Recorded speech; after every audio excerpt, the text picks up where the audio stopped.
My daughter-in-law kicked me out of my grandson's 7th birthday party. You are embarrassing the family. Just leave, she hissed at me, looking me up and down with absolute disgust. I just smiled at her. Okay, then you will not be needing this. I patted the pocket of my worn flannel shirt where a certified check for $550,000 rested safely in an envelope. I turned around and walked out the door. When they finally discovered what was inside that envelope and the mess they had created for themselves, they came begging on their knees. My name is Kenneth. I am 69 years old, and what I am about to tell you will change how you view family loyalty forever. Before I continue this story, let me know where you are watching from in the comments below. Hit like and subscribe if you have ever had to stand up to people who underestimated your worth based on your appearance. The afternoon sun beat down on the sprawling driveway of my son Darren's luxury suburban estate.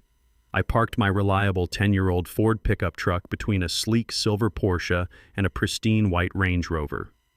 The visual contrast was loud, but I had never cared much for showing off. I spent my life building a solid foundation from the dirt up, not buying shiny toys on credit to impress strangers. As I walked up the manicured stone pathway holding a neatly wrapped toy fire truck for my grandson Oliver, I could hear the lively chatter and the clinking of expensive crystal glasses from the backyard patio. I walked through the open side gate and stepped onto the wooden deck. The moment my heavy work boots touched the pristine wood, the atmosphere shifted drastically. The lively conversations among the sea of sharply dressed affluent white guests dwindled into awkward, heavy murmurs. Eyes darted toward me, evaluating my faded denim jeans, my calloused hands, and my simple plaid flannel shirt. They looked at me as if the neighborhood handyman had wandered into the middle of a private country club gathering. I scanned the crowd and found Darren standing near the catering table, my 38-year-old son wearing a tailored navy suit that likely cost more than my first car saw me. Instead of walking over to greet his father, he froze completely. His posture stiffened, his eyes darted nervously toward his wife, and he immediately looked down at his expensive shoes. He cowered right there in front of his wealthy friends, pretending he did not see the man who had sacrificed everything to give him a good life. Before I could even take another step toward the birthday boy, a firm, aggressively manicured hand grabbed my forearm. It was Meredith, my 34-year-old daughter-in-law. Her blonde hair was styled perfectly, and her expensive silk dress flowed elegantly in the warm afternoon breeze, but the look on her face was anything but elegant. It was pure, unadulterated contempt. She pulled me aggressively toward the side of the house, away from the prying eyes of her affluent guests, her grip surprisingly tight and hostile. "What are you doing here looking like that?" she demanded in a harsh, venomous whisper. Her eyes raked over my clothes as if I were covered in toxic waste. "I came to see my grandson on his birthday," I replied evenly, keeping my voice perfectly steady and calm. "I brought him a gift." Meredith scoffed a short, bitter sound that revealed exactly what she thought of my presence. "Kenneth, you cannot be serious right now. Look at you. You look like a day laborer who got lost on his way to a construction site. My parents are here today. My father's important business associates are here. People who actually matter in this society. You are embarrassing the family by showing up in those pathetic rags." I looked past her shoulder and saw her parents, a couple who dripped with arrogance and generational wealth, sipping champagne and actively avoiding looking in our direction with disgusted expressions. I then looked over at Darren, who was still hiding by the buffet table, refusing to intervene or defend his own father. "I understand we invited you out of obligation," Meredith continued, her voice dripping with malice. "But you cannot mingle with these people. You do not belong here in this environment. You need to leave, right now. Just go home, Kenneth. Protect whatever tiny bit of dignity you have left, and let us protect our family's honor. Family honor." The phrase echoed loudly in my mind. She spoke of honor while actively disrespecting the man whose sweat and blood had paved the way for her husband's success. She measured a man's worth by the brand of his suit and the price of his luxury car. She had no idea that the man standing before her in a faded flannel shirt could buy her entire neighborhood with a single phone call. But I did not raise my voice. I did not argue. I realized in that exact moment that defending my pride to a woman devoid of character was a complete waste of my breath. I looked Meredith right in the eye, my expression completely unbothered by her pathetic attempt to make me feel small. I felt the familiar, comforting weight of the thick envelope resting securely inside my left breast pocket. Inside that envelope was a certified cashier's check made out to their exact mortgage lender for the sum of $550,000. It was the exact amount they desperately needed to save this very house from the foreclosure I knew they were secretly facing. I had brought it as a silent gift, a father's ultimate safety net for his son's family, ready to wipe their financial slate clean and give them a fresh start without any judgment. But looking at her sneering, ungrateful face and seeing my son hiding like a frightened child in the background, absolute clarity washed over me. I simply smiled. It was a calm, chilling smile that seemed to unsettle her for a brief second. "Okay," I said softly, my voice devoid of any anger or sorrow. "Then you will not be needing this." I patted the pocket containing their financial salvation. Meredith frowned, clearly confused by my calm demeanor, but far too arrogant to ask what I meant by that gesture. "Good," she snapped, crossing her arms defensively.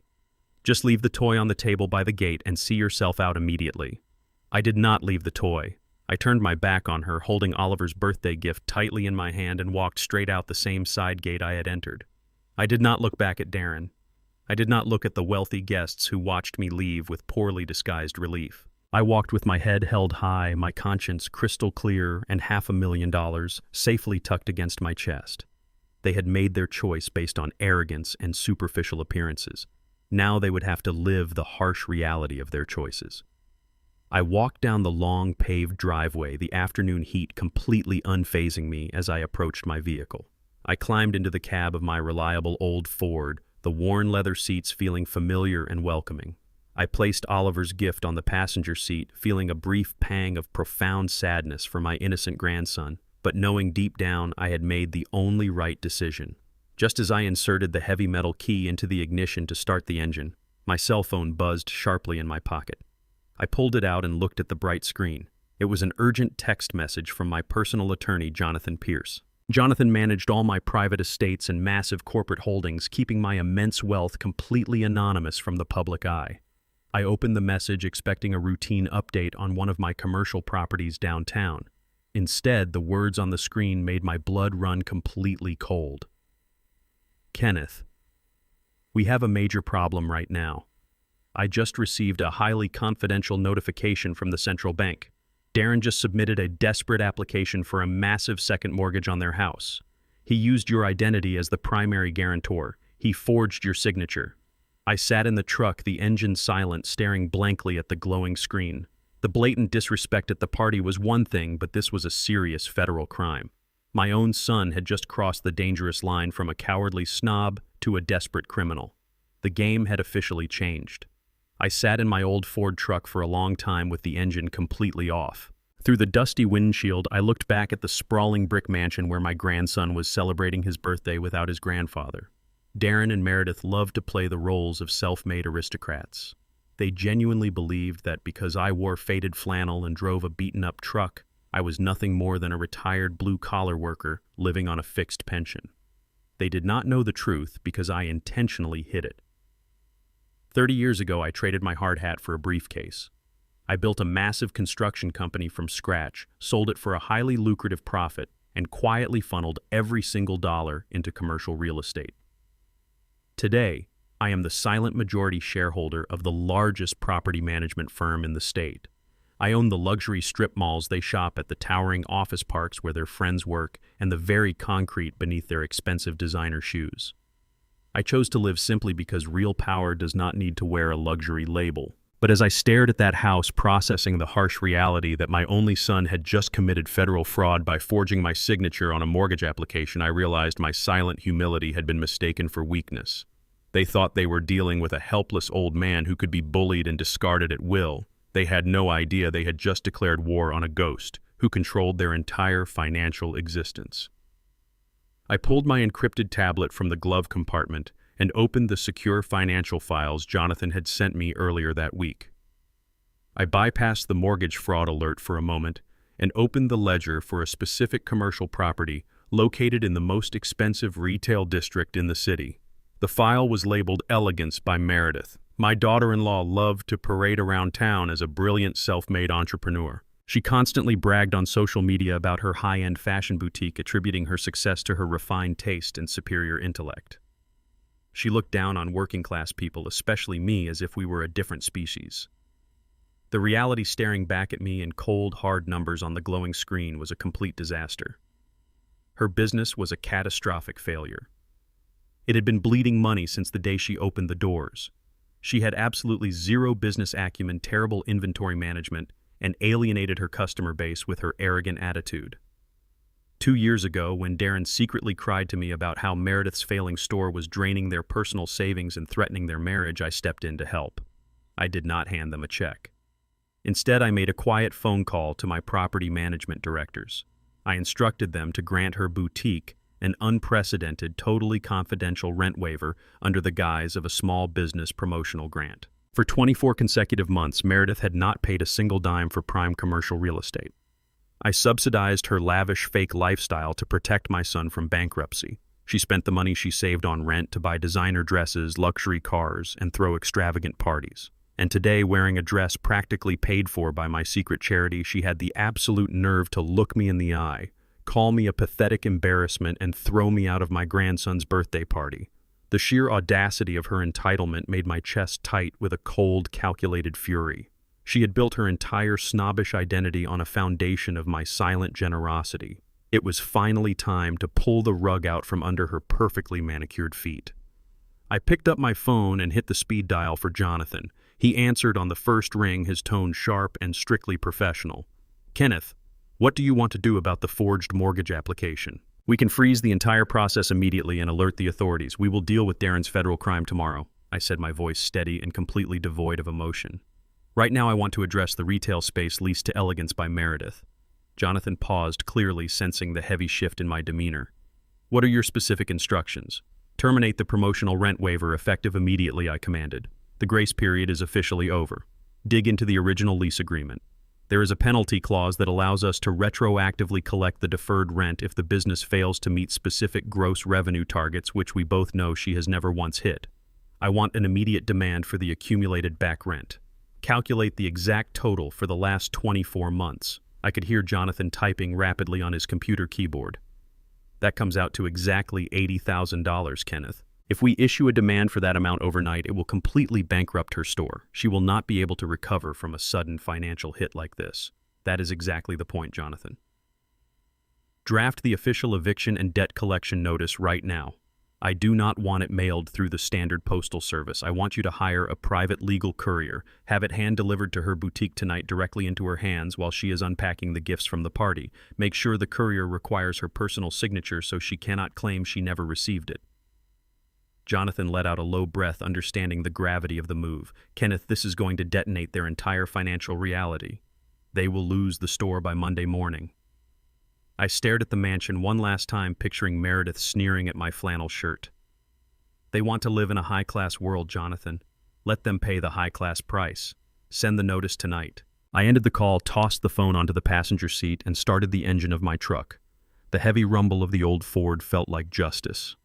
I drove away from the upscale neighborhood, leaving behind the son who betrayed me and the woman who despised me. They were currently drinking champagne and celebrating their superior status, completely unaware that the financial guillotine was already falling toward their necks. The next morning, the sun rose quietly over my modest suburban home. I was sitting at my sturdy wooden kitchen table, drinking a cup of strong black coffee and enjoying the absolute peace of my solitude. I knew the private courier had delivered the $80,000 demand notice late last night. I knew the panic had already set in behind the walls of their luxurious mansion. Right on schedule at exactly 8 in the morning, my cell phone began to vibrate violently against the wood. The caller ID flashed Darren's name. I let it ring 4 times before I finally swiped the screen and brought the phone to my ear. "Dad," Darren said, his voice dripping with a sickeningly sweet artificial warmth that made my stomach turn. "Good morning.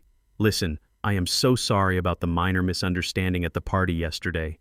Meredith was just stressed about the catering and the guests. You know how she gets when she is overwhelmed." I remained completely silent, letting him dig his own grave with his pathetic excuses. Darren swallowed hard, his nervousness bleeding clearly through the phone line. "Anyway, Dad, I was wondering if we could grab lunch today. I have a tiny favor to ask. Just a small loan to cover an unexpected business expense that came up last night." "A small loan?" I repeated, my voice devoid of any warmth. Darren rushed to explain, his tone dripping with fake desperation. "Yes, Dad. It is for Oliver, actually. Meredith and I were reviewing his tuition for the prestigious private academy he attends. We are a little short this semester because of some unforeseen vendor issues at her boutique. If we do not come up with $50,000 by Monday, Oliver will be expelled. You do not want your only grandson to suffer and end up in a public school, do you? The sheer audacity of using a 7-year-old boy as a human shield for their financial gross negligence was staggering. Darren knew exactly how much I loved that boy. Using him as leverage was the lowest tactic he could possibly employ. He was not asking for a loan. He was executing a calculated emotional ransom. $50,000, I said slowly, letting the number hang in the heavy air between us. That is a very specific amount for an unexpected tuition bill, Darren, especially considering Oliver's birthday party yesterday easily cost over $10,000 in catering and decorations alone. Darren stammered, the smooth facade of his manipulation cracking slightly. Well, the party was a social obligation, Dad. We have an image to maintain. But Oliver's education is paramount. If you care about him at all, you will wire the funds today. I will even draw up a repayment schedule. You know I am good for it. You are good for it, I asked, my tone suddenly dropping to a glacial chill. Is that why you felt the need to forge my signature on a second mortgage application yesterday afternoon? The silence on the other end of the line was absolute. I could practically hear the blood draining from my son's face. Dad, I do not know what you are talking about. He finally managed to squeak out, his voice trembling so violently it sounded like he was standing in a blizzard. Do not insult my intelligence, Darren, I snapped, cutting through his pathetic lie like a sharpened blade. I received a fraud alert from the central bank an hour after your wife threw me out of your house. You used my social security number, my financial history, and you forged my signature to secure a massive loan to save your sinking mansion. You did not just make a mistake. You committed wire fraud and identity theft against your own father. I heard a sharp intake of breath followed by frantic pacing on his end. Dad, please, you have to understand. We are drowning. Meredith's store is struggling and the balloon payment on the house is due. If we do not get that mortgage, we lose everything. I just needed you to co-sign. I was going to pay it back. I would never let it affect your credit. You stole my identity, I stated flatly. That is not a misunderstanding. That is a felony. Darren's panic quickly mutated into a defensive, venomous rage. The same unhinged rage I had seen in his wife the day before. You know what he yelled, his voice echoing harshly through the receiver? You are a selfish, stingy old man. You sit in your pathetic little house hoarding your pension while your only son is on the verge of ruin. Mom would be disgusted by you. She always wanted you to help me, but you are too busy acting like a miserable cheapskate. You have no class, no ambition, and no idea how the real world works. You do not deserve to be part of this family. If you will not help us, then stay out of our lives completely. You are dead to me. I did not utter a single word in response to his childish, venomous tantrum.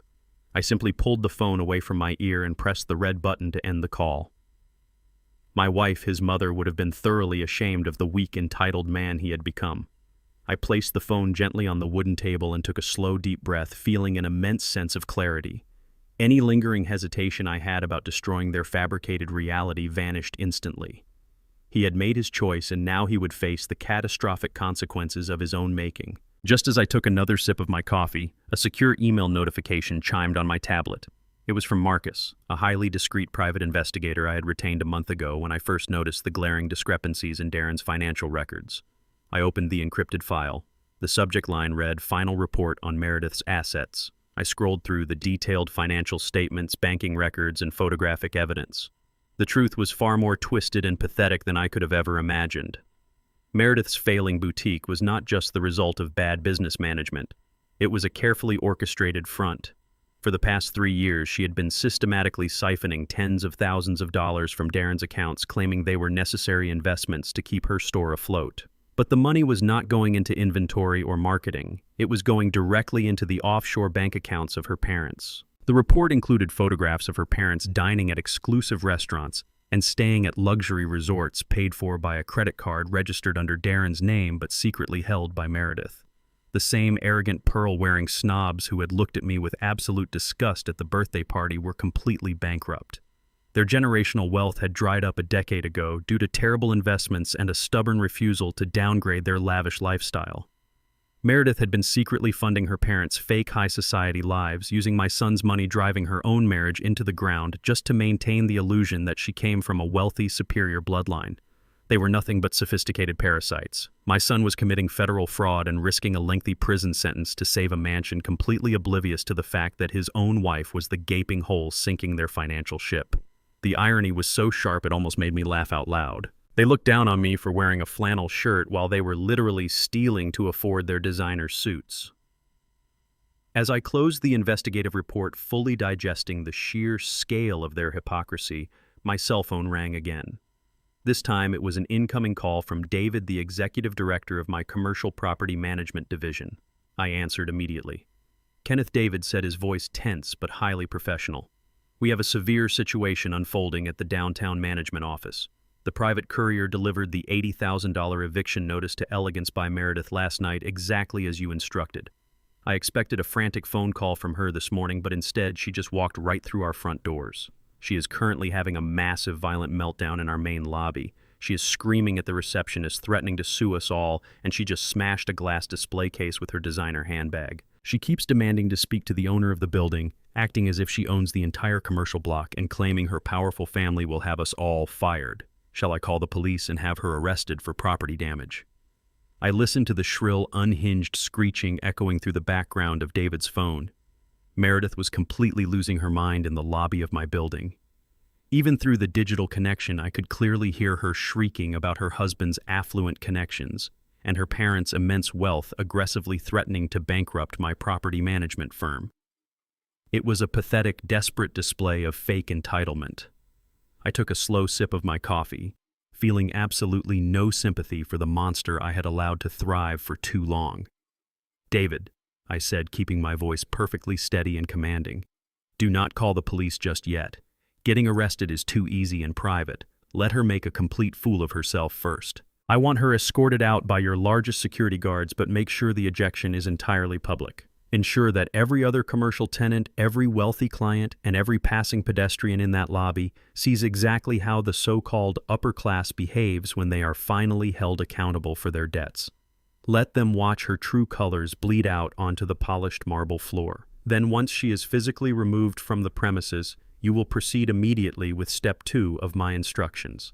David understood perfectly. "Understood, sir," he replied crisply. "We will handle the trash removal right now."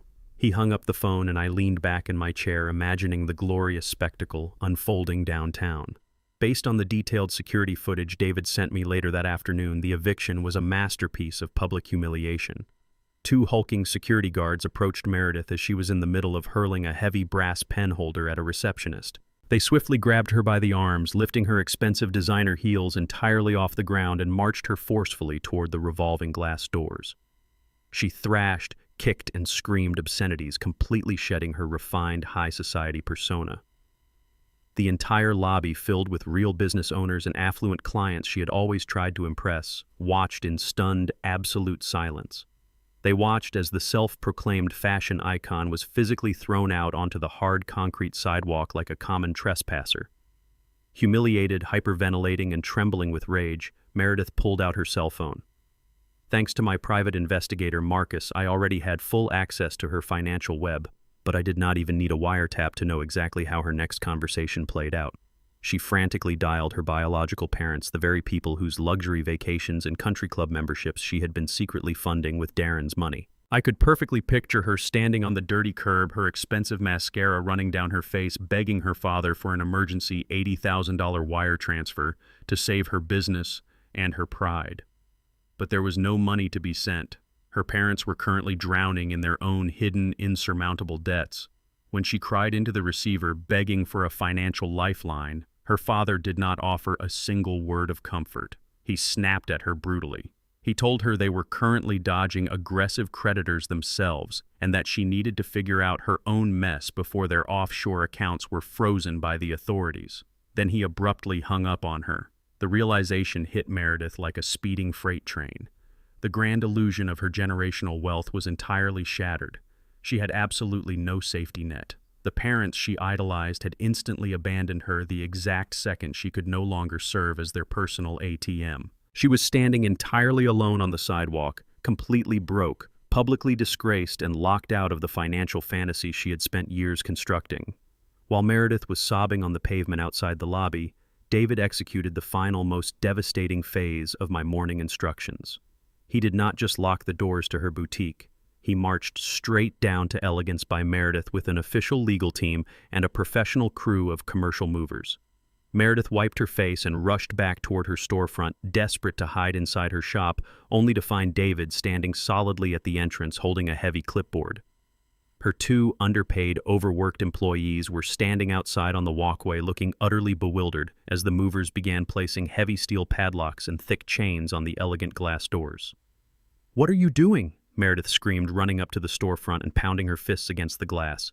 "You cannot touch my merchandise. That is my property." David looked at her with zero sympathy, his expression a perfect mask of corporate indifference. He handed her a laminated legal document, forcing it into her trembling hands. "Per the strict terms of your commercial lease agreement, which you have severely violated by failing to pay $80,000 in back rent, this property management firm is hereby seizing all physical assets, inventory, and fixtures within this retail space to mitigate the outstanding debt. Your store is officially closed and your assets are now our property." Meredith gasped loudly, her face turning a sickly, ghostly shade of pale. Her employees watched in absolute shock as their boss, the woman who constantly belittled them for not having high society taste, was legally stripped of her entire business right in front of their eyes. "You cannot do this to me," she sobbed loudly, completely dropping her arrogant facade and resorting to pathetic begging. "My husband is signing a massive mortgage today. We will have the money by tomorrow. I swear it." David simply smiled, a cold, practiced smile. "Your husband's financial status is completely irrelevant to this firm, ma'am. You have exactly zero authority here and you have zero assets left to your name. Please remove yourself from the premises immediately before I have you officially arrested for trespassing." She stood frozen, watching helplessly through the large glass windows as workers began boxing up her overpriced inventory, dismantling the expensive crystal chandeliers and stripping the designer clothes off the mannequins. The boutique she used to look down on the world from was being dismantled piece by piece. She had absolutely nothing left. The fake kingdom she built on my silent, unappreciated charity was permanently reduced to cardboard boxes and changed locks. Driven to absolute madness, her perfectly styled hair completely ruined, and her massive pride stomped into the dirt, Meredith grabbed her phone with shaking hands and dialed Darren. I knew the pure, unadulterated poison she was injecting into my son's ear. She was completely cornered, and a cornered rat is always the most dangerous creature in the room. She screamed into the phone, crying hysterically about how her entire life was ruined, how they had been completely humiliated, and how they were going to lose their luxury mansion next. She told Darren that they had only one desperate option left to survive this financial apocalypse.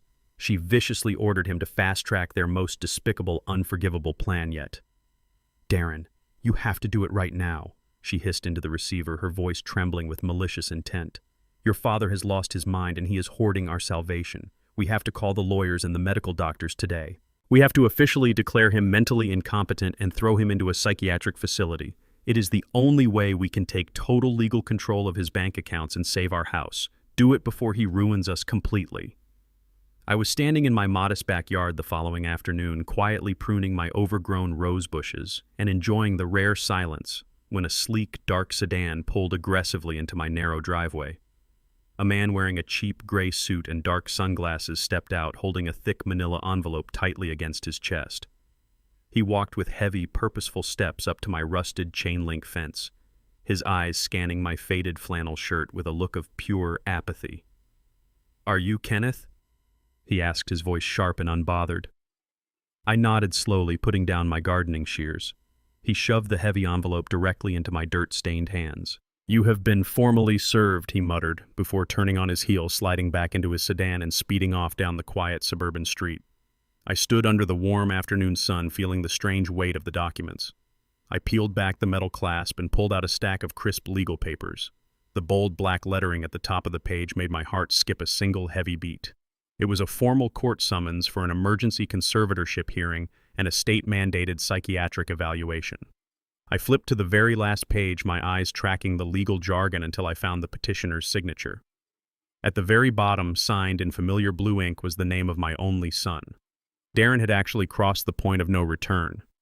Driven by the unhinged demands of his bankrupt wife, he had filed aggressive legal paperwork to strip me of my human rights, my financial autonomy, and my personal dignity. He was actively utilizing the court system to declare his own father legally incompetent just to steal the wealth he believed I was hoarding.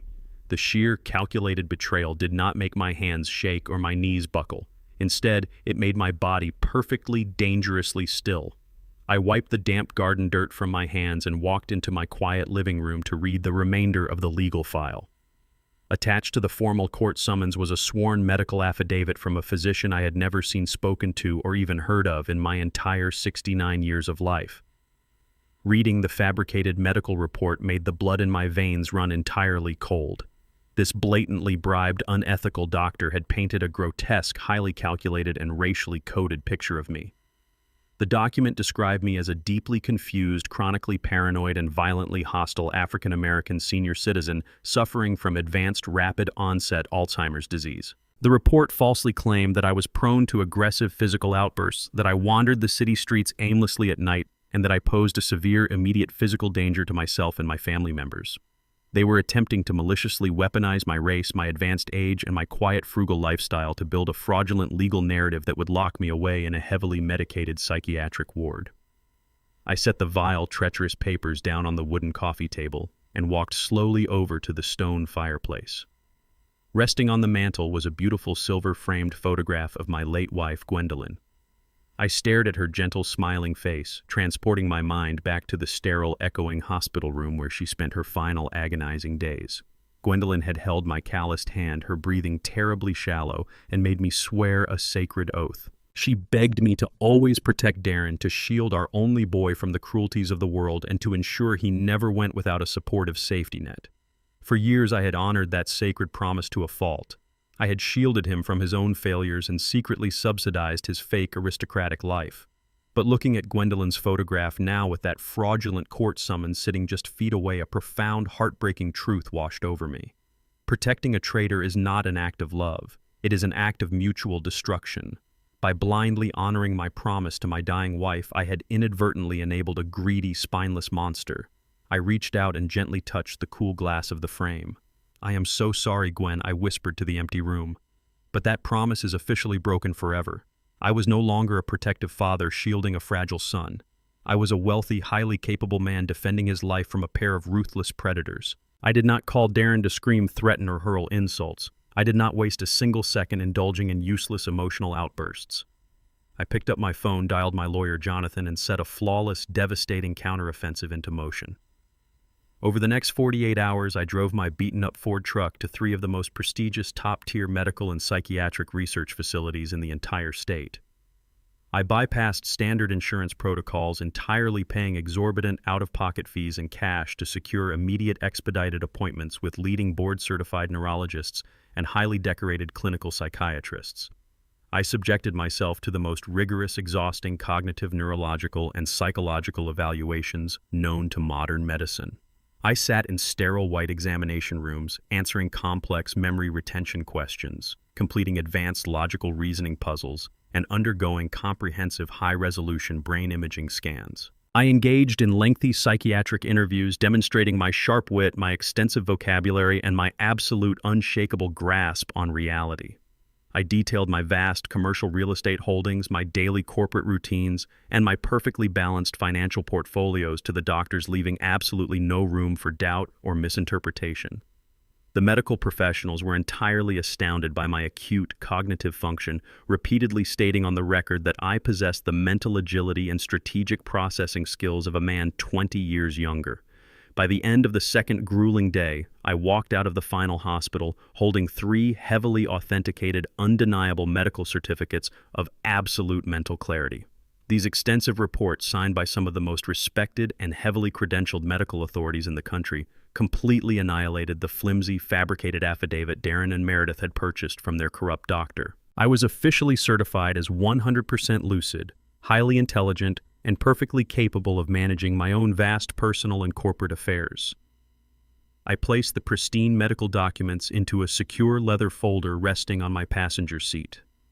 The psychological trap they tried to build for me had just become the very weapon I would use to destroy them in a court of law.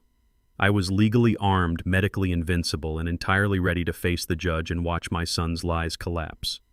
Just as I secured my seatbelt and turned the heavy metal key to start the engine of my truck, my cell phone rang sharply through the quiet cabin. It was Jonathan, and his tone was entirely stripped of its usual calm, collected demeanor. "Kenneth, we have a rapidly escalating and highly dangerous situation unfolding right now," he warned, his voice tight with legal urgency. "I just received a back-channel alert from my confidential contacts within the Central Banking Underwriting Department. The massive second mortgage application Darren submitted using your forged signature has shockingly bypassed the final internal fraud checks. The bank has officially approved the multi-million-dollar loan. They are actively preparing to disperse the funds directly into Darren's private account in less than 48 hours. I gripped the steering wheel, my knuckles turning slightly pale against the worn leather. If that money officially hits his account and clears the ledger, Jonathan continued his actions, immediately upgrade from attempted wire fraud to a fully executed federal crime with mandatory minimum prison sentencing attached. Darren was walking completely blindfolded into a devastating federal trap, and I had absolutely no intention of stopping him. The very next evening, my phone buzzed with an unexpected text message from Meredith. The tone was sickeningly sweet, a complete 180-degree turn from the shrieking maniac who had just served me with hostile court papers. She invited me to a reconciliation dinner at La Lumiere, the most exclusive, ridiculously overpriced French restaurant in the city's financial district. She claimed Darren was incredibly stressed, that they wanted to make amends, and that her parents were joining us to help bridge the family gap and find a peaceful resolution. I knew exactly what this was. It was a high-pressure psychological ambush. A desperate, coordinated theatrical performance designed to coerce a seemingly confused, helpless old man into voluntarily signing away his legal rights and handing over his assets before the court hearing even took place. I accepted the invitation without a single moment of hesitation. I wore the exact same faded plaid flannel shirt, the worn denim jeans, and the scuffed leather work boots that had offended her so deeply at my grandson's birthday party. When I walked into the dimly lit, opulent dining room of La Lumiere, the host looked at me as if I had just crawled out of a dumpster. I gave him the reservation name and was escorted with obvious disdain to a secluded private dining alcove in the back of the restaurant. Sitting around the lavishly decorated table were Darren Meredith and her biological parents, Thomas and Patricia. They were dressed to the nines, dripping in fake pearls and tailored suits bought entirely with my son's stolen money. When I took my seat, Darren stared intensely at his empty plate, cowardly refusing to make eye contact with me. The trap was set. The dinner commenced with an agonizing display of faux polite hostility. Thomas and Patricia immediately took control of the conversation, treating me with the condescending, overly patient tone one might use for a slow, disobedient child. Patricia swirled her $200 glass of red wine and sighed loudly, her eyes scanning my flannel shirt with obvious disgust. "Kenneth, it is so difficult getting older, is it not? The mind starts to slip, the memory fades, and the world becomes so confusing. It is a terribly heavy burden for a young, vibrant couple like Darren and Meredith to carry. We just hate seeing them so overwhelmed by your deteriorating mental condition and your erratic behavior." Thomas chimed in aggressively, cutting a tiny piece of his overpriced steak. "We have consulted with top-tier medical professionals, Kenneth.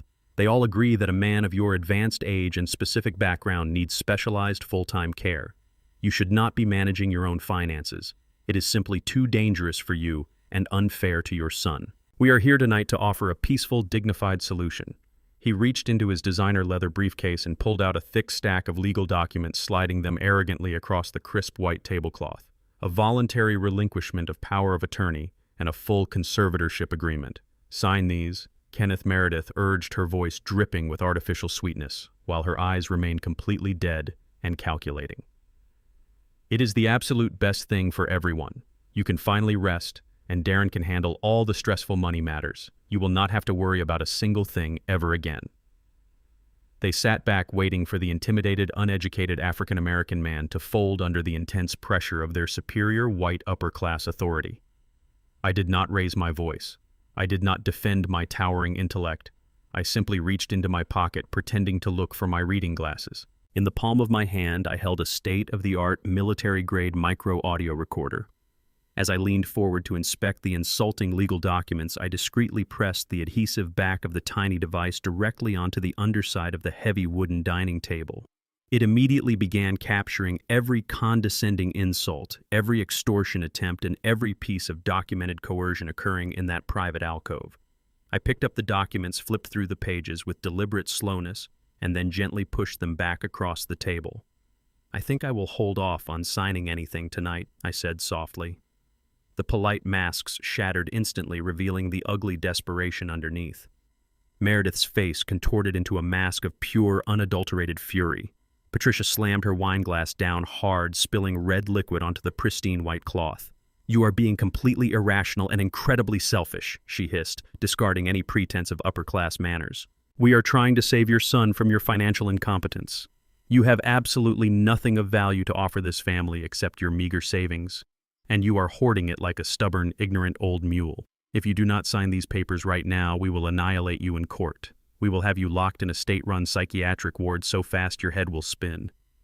I absorbed their venomous threats in total silence. The micro-recorder captured every single syllable of their criminal coercion. As the hostility reached a boiling point, the highly attentive waiter approached our table holding a sleek black leather folder containing the bill for the extravagant dinner. It was easily over $1,000. Thomas confidently reached for his wallet, ready to play the wealthy patriarch and establish his ultimate dominance over the poor, uneducated father-in-law. "Allow me to handle this," Thomas announced arrogantly, looking down his nose at me. "I know you are on a very fixed, limited income, Kenneth." Before Thomas could even pull out his heavily maxed-out credit card, I reached into my faded denim jeans. I did not pull out crumpled cash or a basic debit card. I withdrew a solid titanium matte black American Express Centurion card. The most exclusive invitation-only credit card on the planet, requiring a minimum annual spend of $250,000 just to maintain the account. I placed the heavy metal card onto the silver tray with a distinct, satisfying clink that echoed in the quiet alcove. "Please take care of the entire bill," I told the waiter smoothly, "and add a 30% gratuity for your excellent service tonight." The waiter immediately recognized the titanium card, his posture straightening in deep respect. "Right away, Mr. Kenneth. It is an absolute honor." He bowed slightly and rushed off to process the payment. The silence that descended upon that private dining alcove was absolute and entirely suffocating. Thomas froze, his hand still hovering awkwardly over his wallet. Patricia's jaw literally dropped, her eyes darting frantically between my worn flannel shirt and the space where the legendary black card had just been. Meredith looked as if she had just been physically struck by a speeding truck. The blood drained completely from her face, leaving her pale and trembling. She knew exactly what that card meant. It meant infinite, boundless wealth. It meant a level of financial power she could not even begin to comprehend. Darren finally looked up, his eyes wide with a mixture of profound shock and rising terror. The realization hit them all simultaneously, a crushing, suffocating weight. The man they had spent the last 2 hours insulting, threatening, and treating like a poverty-stricken burden was completely, overwhelmingly out of their league. They were utterly bankrupt, and they had just threatened a financial titan. I stood up from the table, my posture perfectly straight, my expression an impenetrable mask of calm authority. I looked down at the 4 paralyzed people sitting around the remnants of their expensive meal. "Thank you for the lovely dinner," I said quietly. "And thank you for making your true intentions so incredibly clear." I turned my back on them and walked out of the opulent dining room, leaving my untouched conservatorship papers sitting next to their half-empty wine glasses. The crisp night air hit my face as I stepped out onto the bustling city sidewalk. I felt a profound sense of liberation. The psychological trap had been flawlessly executed, and they had walked directly into it with their own arrogance leading the way. I pulled my cell phone from my pocket and hit the speed dial for Jonathan. He answered immediately, clearly anticipating my call. "Jonathan," I said, my voice cutting through the ambient city noise with lethal precision. "The reconciliation dinner was a complete success. I have a fresh, high-quality audio recording of them attempting to extort my signature through severe psychological threats and explicit coercion."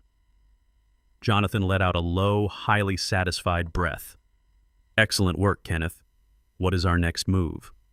I looked back at the glowing restaurant windows, knowing the absolute panic that was currently consuming that table as they realized the magnitude of their mistake. Do not wait for the conservatorship hearing next week, I commanded. Contact the bank's Central Fraud Division right now. Alert the federal authorities that the mortgage application is a confirmed malicious forgery. Pull the trigger on the lawsuit against Darren immediately. It is time to let the criminal justice system handle my son. The heavy oak doors of the county courthouse closed with a resonant thud, sealing us inside the sterile wood-paneled courtroom. I sat perfectly still at the defendant's table, wearing a clean but deliberately simple gray suit. Beside me sat Jonathan, my attorney, arranging a stack of thick sealed folders with the precision of a master surgeon preparing for a highly complex operation. Across the wide aisle, Darren and Meredith sat with their high-priced, aggressive legal counsel. The opposing attorney, a slick man with a sharp suit and a predatory smile, stood up to deliver his opening statement. For the next 20 minutes, he paced the floor confidently, weaving a fabricated, deeply insulting narrative about my supposed cognitive collapse.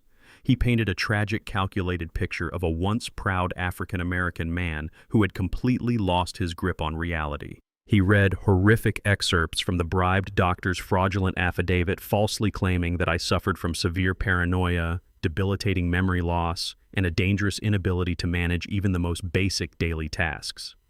He described me as a vulnerable, isolated senior citizen who was a profound threat to himself and desperately needed the immediate legal intervention of his loving family. It was a masterful, sickening display of courtroom theatrics designed to strip away my autonomy using every ugly, biased stereotype available to him. I did not flinch, frown, or react. I simply watched the lawyer perform, knowing with absolute certainty that every single lie he presented to the judge was another heavy nail being driven directly into my son's coffin.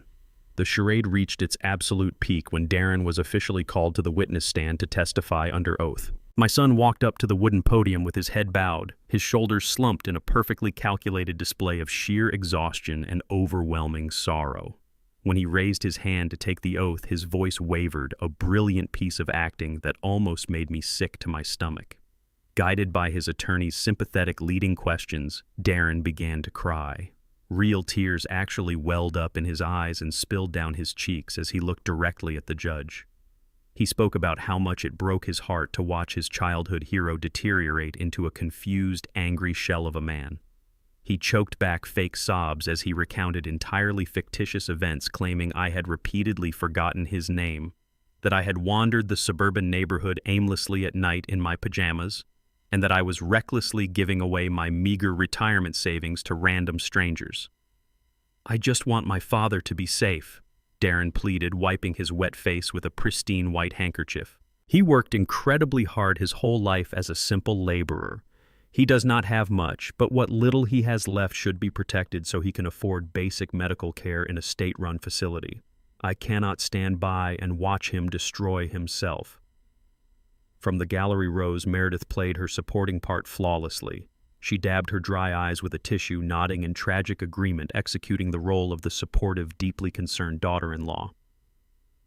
The judge, a stern-looking woman with decades of experience on the bench, leaned forward, clearly moved by Darren's deeply emotional performance. The entire courtroom was thick with palpable pity for the dutiful son burdened by his decaying father. The sheer pressure of the moment was immense. They had successfully built a towering fortress of lies, wrapping their ultimate financial greed in the unassailable cloak of familial love and duty. Darren looked over at me from the witness stand, his eyes briefly flashing with arrogant, hidden triumph through his fake tears. He truly believed he had won. He believed his theatrical performance was untouchable and that he was merely moments away from gaining total, unrestricted legal control over my life. The judge turned her sympathetic gaze toward our table and asked if the defense had anything to present before she made her preliminary ruling. Jonathan stood up smoothly, buttoning his tailored suit jacket. His expression was as cold and sharp as a newly forged blade. "Your Honor," Jonathan began, his voice ringing with absolute, undeniable authority that instantly commanded the room. "The petitioner has just presented a highly emotional, deeply moving story. However, it is an absolute, verifiable work of fiction motivated entirely by extreme financial desperation and criminal greed." The opposing counsel immediately leaped up, shouting a loud objection, but the judge raised her hand, allowing Jonathan to continue. Jonathan approached the high bench and handed the judge the first set of heavy sealed folders. "Your Honor, my client is not a confused, vulnerable senior citizen. Inside that folder are 3 comprehensive independent neurological and psychiatric evaluations conducted less than 48 hours ago by the top board-certified specialists at the most prestigious medical research facilities in this state. The judge opened the folder, her eyes quickly scanning the highly detailed medical reports. The documents conclusively state that my client possesses the cognitive function, logical reasoning, and mental acuity of a man decades younger. The medical affidavit provided by the petitioner is a complete malicious fabrication purchased from a disgraced physician. The judge's expression hardened instantly, the sympathy vanishing from her eyes as she realized she was being actively manipulated. But Jonathan was not finished. He returned to our table and grabbed a massive, securely bound financial ledger. Furthermore, Your Honor, my client is not a poor retired laborer subsisting on a meager pension. My client is the anonymous majority shareholder of a multi-million-dollar commercial real estate empire. He handed the massive financial disclosure directly to the judge. The opposing counsel turned completely pale, violently whispering to Darren, whose fake tears dried up in an absolute instant. Jonathan turned his piercing gaze toward my son. The individual who actually requires urgent financial intervention is the petitioner. We have submitted verified financial records proving that Darren and his wife are currently millions of dollars in debt. Their retail business was legally seized for severe non-payment of rent just days ago, and their luxury estate is facing immediate catastrophic foreclosure. This conservatorship petition is nothing more than a blatant, desperate attempt to hijack my client's massive wealth to save themselves from total bankruptcy. The judge furiously flipped through the undeniable financial records. She slammed the heavy files onto her desk and glared down at Darren with absolute, unbridled disgust. The silence in the courtroom was terrifying. This court does not take kindly to perjury, medical fraud, and the attempted financial exploitation of a highly capable individual, the judge stated, her voice vibrating with pure judicial anger. I am dismissing this petition immediately with extreme prejudice. The sharp, echoing crack of the judge's wooden gavel sounded like a gunshot in the dead, silent room. Darren sat frozen in the witness chair, his mouth hanging open in sheer paralyzed horror. His entire fraudulent universe had just been instantly violently obliterated on the public record. Meredith sat perfectly rigid in the gallery, her face completely drained of blood, looking as if the floor had just dropped out from beneath her.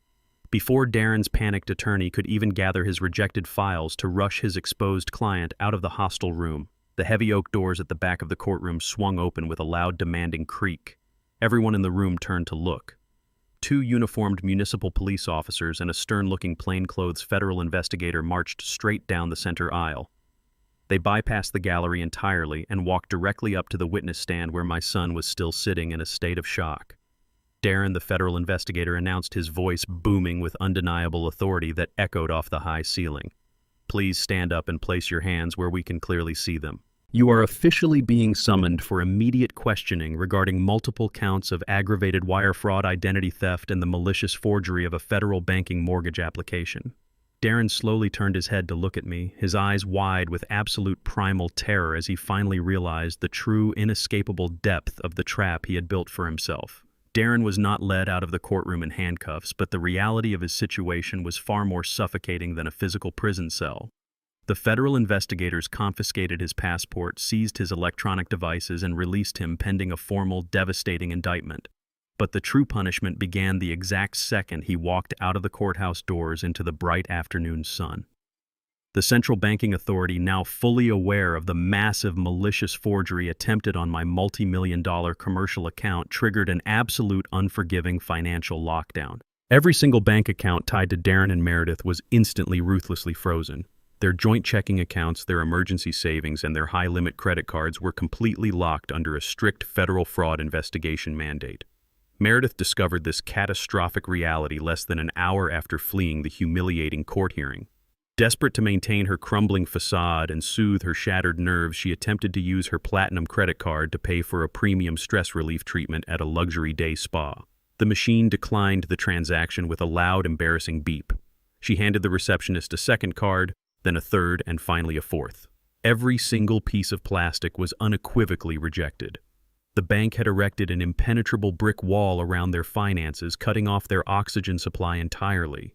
They were suddenly and completely penniless, stranded in a high society world they could no longer afford to participate in. The financial guillotine had finally dropped, and they had absolutely no safety net left to catch them. When Darren returned to their sprawling suburban mansion that afternoon, the atmosphere was thick with toxic, suffocating panic. The grand illusion of their marriage was unraveling at lightning speed, exposing the rotting foundation beneath. For the first time in 3 years, Darren forced his way into Meredith's locked home office and violently tore through her hidden financial cabinets. What he discovered hiding in the dark corners of her desk made his entire world collapse inward. He found the legal eviction notice demanding $80,000 in unpaid commercial rent. He found the heavily redacted bank statements proving she had been systematically draining his personal income to secretly fund her bankrupt parents' lavish European vacations. The woman he had legally attacked his own father to protect had been bleeding him dry from the very beginning. But the absolute fatal blow was resting at the bottom of the pile. It was a final, aggressive notice of default from their primary mortgage lender. Their luxury estate was financed under a highly volatile balloon mortgage, a reckless financial gamble that required a massive lump sum payment at the end of a 3-year introductory term. The forged second mortgage Darren had attempted to secure was his desperate criminal attempt to cover this exact debt. Because my lawyer Jonathan had flagged the application as a federal forgery, the bank had instantly canceled the pending loan and demanded the immediate non-negotiable settlement of the original contract. Darren stared at the bold red ink on the heavy legal document. $550,000. The payment was due immediately. If they did not wire the funds by the end of the business week, the bank would initiate aggressive foreclosure proceedings and physically seize the property. He had no cash, no credit, and a looming federal indictment hovering heavily over his head. He fell to his knees in the middle of the home office, clutching the terrifying foreclosure notice with trembling hands. The crushing weight of a $500,000 debt pressed down on his chest, suffocating the last remaining breath of his arrogant pride.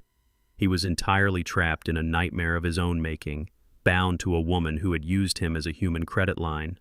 I did not need to be inside their house to witness the glorious, devastating collapse of their fake empire.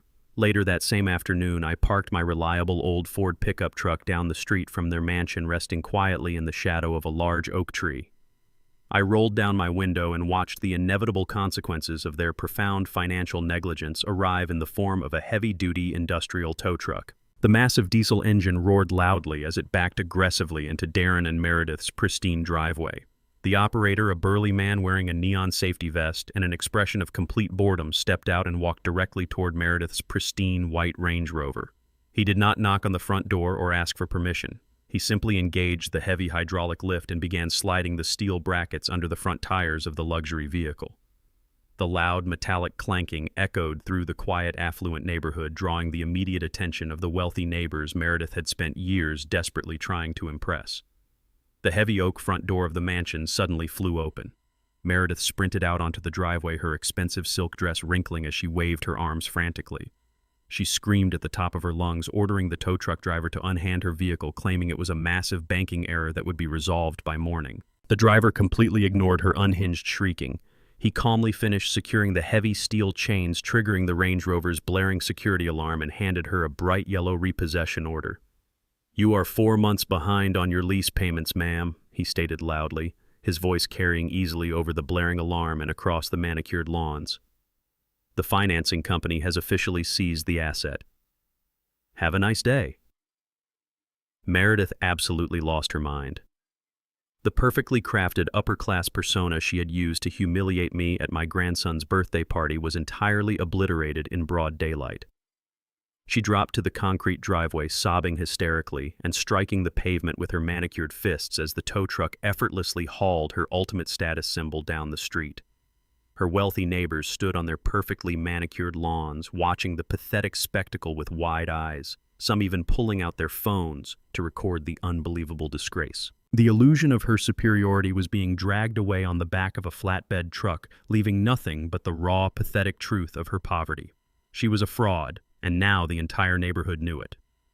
I sat in my truck, leaning back against the worn leather seat, watching her public humiliation with an incredibly cold, deeply satisfying sense of closure.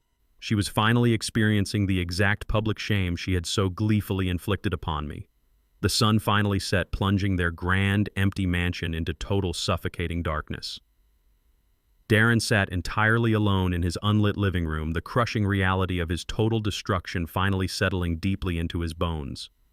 His wife was a financial parasite who had ruined his credit. His bank accounts were locked by strict federal mandate. His luxury vehicles were being publicly repossessed, and a $500,000 foreclosure notice was sitting on his desk like a ticking time bomb. He was completely, undeniably ruined.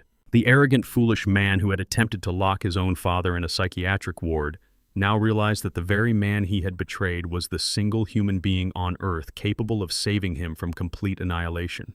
Pushed to the absolute brink of total despair with nowhere else to hide, Darren grabbed the keys to his remaining heavily financed sedan. In the dead of the night, entirely stripped of his pride, his fake wealth, and his dignity, he drove through the quiet suburban streets toward my modest home. He had absolutely no other options left. The traitor was finally coming to beg. The heavy wooden door of my modest home echoed with frantic, desperate pounding. It was past 2 a.m. The neighborhood swallowed in absolute silence, save for the pathetic thudding of a ruined man. I did not rush. I walked slowly down the hallway, my footsteps steady, and unlocked the deadbolt. When I pulled the door open, Darren practically collapsed across the threshold. The tailored designer suit he wore was heavily wrinkled, his tie was missing, and his face was slick with sweat and tears. The arrogant, wealthy facade was entirely gone, replaced by the pathetic, trembling shell of a coward.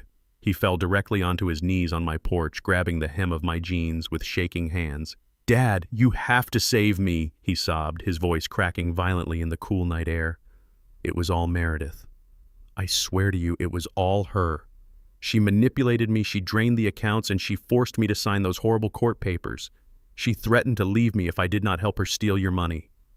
I stood perfectly still, looking down at my only son, feeling an overwhelming sense of disgust rather than pity. He was throwing his own wife under the bus the exact second their ship started sinking. "Dad, please," Darren begged, his voice reaching a hysterical pitch. "They are going to take the house. They are going to take everything. If you will not do it for me, do it for Oliver. Your grandson is going to be thrown out onto the street. He needs a roof over his head. You cannot let your own flesh and blood become homeless."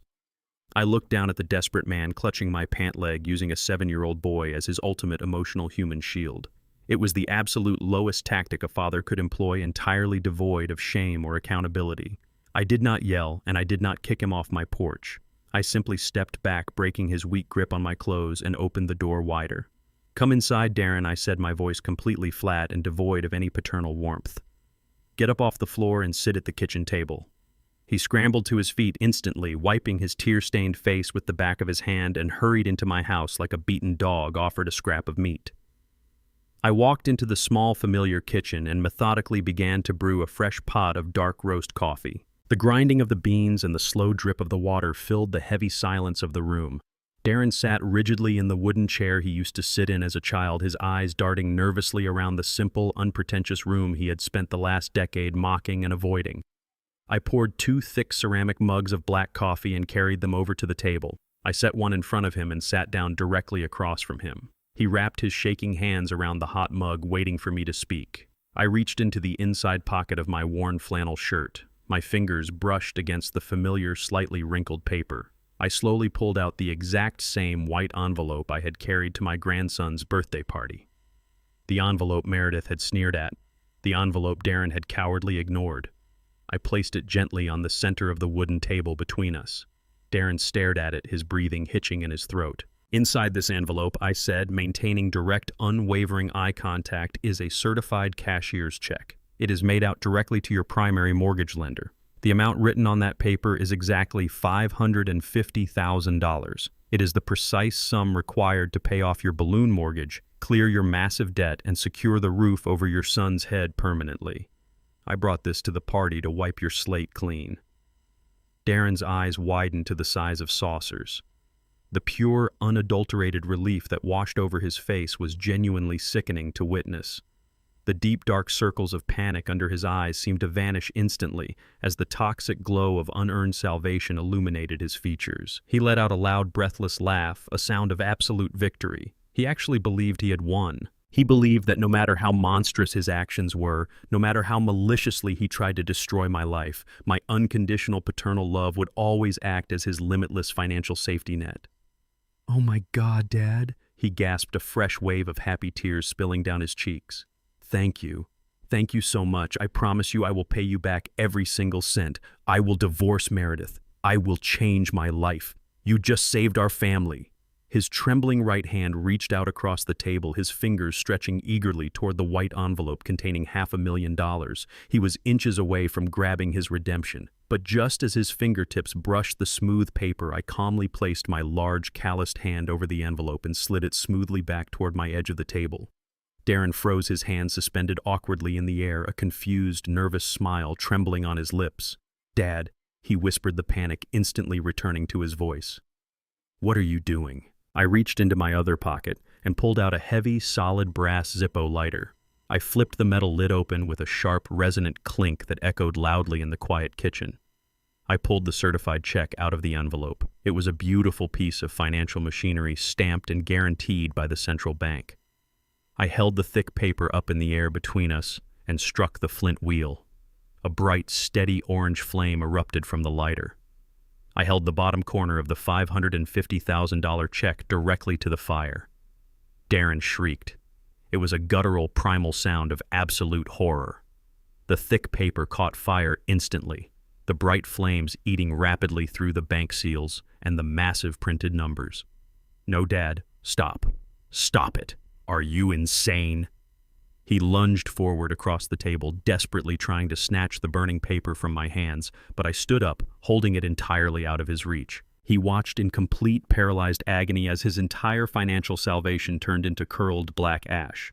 I dropped the burning remnants onto a ceramic saucer, letting the final flames die out.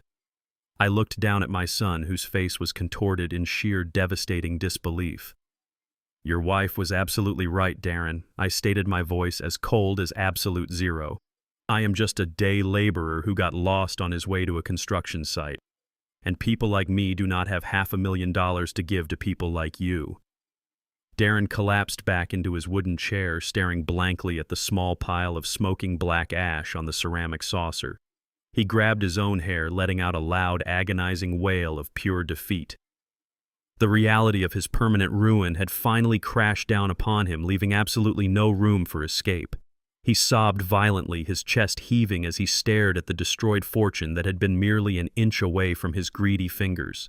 The kitchen was thick with the smell of burnt paper and total despair. Suddenly, harsh yellow headlights swept violently across my front living room windows, blindingly bright in the pitch-black night.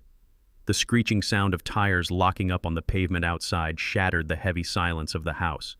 A car door slammed with explosive force. Heavy, frantic footsteps pounded aggressively up my front walkway. Before I could even turn toward the hallway, my front door was violently thrown open, the hinges screaming in protest. Meredith stormed directly into my living room. Her designer clothes were completely disheveled. Her expensive makeup was smeared heavily down her cheeks, and her eyes burned with the unhinged, feral madness of a completely broken lunatic.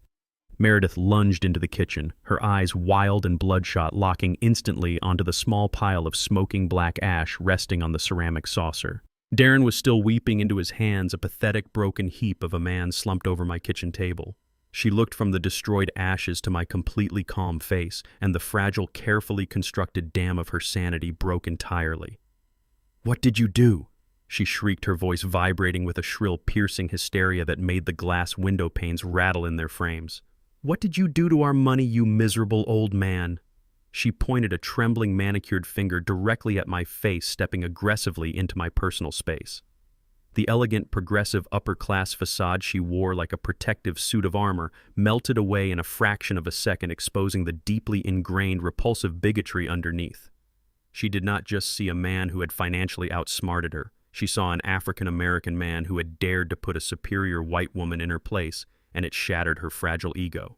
"You filthy, uneducated ghetto trash!" She spat, the toxic venom dripping from every single syllable. "You think because you hid a few $1,000,000 in the bank that you are suddenly an equal to my family? You are nothing. You are the help. You belong in the dirt wearing those pathetic dirty rags serving people like us. You are just an arrogant, stubborn old black man who got lucky, and I am absolutely sick to my stomach that my family bloodline is permanently tied to your disgusting heritage. You should be down on your knees thanking us for even allowing you into our presence, for giving your mediocre son a chance to experience real high society." I stood perfectly still, my hands resting casually in my pockets, allowing her toxic, racist hatred to spill freely into the open air. She was completely unhinged, screaming vile, racially charged insults that she had clearly held behind her perfectly white fake smile for the past decade. The mask of the sophisticated boutique owner was completely gone, replaced by a vicious, cornered bigot facing absolute financial ruin. Darren slowly lifted his heavy head from his hands, his eyes red, swollen, and staring at his wife in absolute paralyzing shock. "Meredith," he croaked, his voice weak, pathetic, and broken. "Stop it. Please, just stop talking." But Meredith whipped her head toward him, her eyes flashing with pure, feral disgust. She marched over to him, looming aggressively over his trembling frame. "Do not you dare tell me to stop, you pathetic, spineless loser," she roared, her voice echoing violently off the kitchen walls. "You are the most useless, incompetent excuse for a man I have ever met in my entire life. You actually think I loved you. You genuinely think I wanted to spend my life waking up next to a weak, sniveling coward who cannot even manage his own bank accounts or stand up to his dirty blue-collar father." She let out a harsh, manic laugh that sounded exactly like shattering glass. "I married you because you were supposed to be my blank check. I looked at your family, saw this miserable old man sitting on a mountain of commercial real estate, and I made a calculated business decision. You were nothing but a financial investment, Darren. An investment that completely failed because you do not have the spine to take what is rightfully ours. I tolerated your pathetic, desperate attempts at being a husband. I tolerated the disgusting fact that my son shares your inferior blood solely because I thought I would inherit a massive fortune, and you could not even accomplish that simple task. You let this uneducated old man outsmart you at every single turn. You are a monumental failure, and you sicken me." Darren remained completely frozen in his wooden chair. The absolute crushing humiliation washed over him, draining whatever tiny, microscopic fraction of pride he had left in his soul. His wife was looking at him not as a human being, not as a partner, but as a defective, worthless financial tool. She was openly admitting to using him, despising him, and hating the very family he came from. He was utterly paralyzed by the raw, unfiltered truth of his fake, highly transactional marriage. I did not interrupt her unhinged, malicious monologue. I simply pulled out the wooden chair opposite Darren, sat down with deliberate, agonizing slowness, and picked up my heavy ceramic mug of dark roast coffee. I took a slow, steady sip, letting the bitter, hot liquid warm my throat. Meredith continued to pace the kitchen floor like a rabid, trapped animal, hurling insults and waving her arms frantically, utterly consumed by her own toxic rage. She was completely unaware of her surroundings, blinded by the catastrophic loss of her fake aristocratic empire and the impending foreclosure of her mansion. As I lowered my coffee mug, I subtly shifted my gaze upward, glancing briefly toward the upper right corner of the kitchen ceiling. Resting discreetly near the crown molding, blending perfectly into the shadows, was a tiny, sleek black dome. It was one of the 6 high-definition 4K resolution security cameras I had instructed Ethan to install just last week. The system was state-of-the-art, equipped with crystal-clear noise-canceling audio microphones and instantaneous cloud-based storage. A tiny, almost invisible red light blinked steadily in the darkness of the dome, confirming that the system was active. Every single frame of her deeply racist tirade, every explicit, undeniable admission of her gold-digging fraud, and every vicious, emasculating insult hurled at my son was being meticulously recorded and permanently archived on a secure remote server. I felt a deep, profoundly satisfying sense of absolute victory settle directly into my bones. She thought she was establishing dominance through verbal abuse, but in reality she was handing me the ultimate, undeniable legal weapon on a silver platter. This highly explicit footage was going to absolutely destroy her in family court. It was the exact evidence Jonathan needed to legally annihilate any future claims she might attempt to make regarding alimony, asset division, or child custody. I looked back down at Meredith, who was now hyperventilating, her chest heaving aggressively as she glared at me with pure, unadulterated hatred. "Are you completely finished?" I asked, my voice smooth, quiet, and utterly devoid of any emotion. "Because you look incredibly foolish right now." That single, calm, unbothered sentence pushed her straight over the precipice of human sanity. Meredith shrieked a terrifying, guttural sound of pure, unhinged madness. She spun around and grabbed the heavy ceramic sugar bowl from the center of the kitchen table, hurling it with all her might directly at Darren's head. It smashed violently against the wall just inches from his face, sending sharp, dangerous ceramic shards and white sugar exploding across the hardwood floor. Darren snapped out of his paralyzed weeping state, his profound humiliation instantly morphing into a violent, explosive defensive rage. He leaped out of his chair, tackling Meredith backward against the kitchen counters with a heavy thud. She clawed frantically at his face with her sharp manicured nails, screaming vicious obscenities as they wrestled dangerously near the heavy wooden block of kitchen knives. The verbal argument had officially mutated into a full-blown, highly destructive physical brawl right inside my home.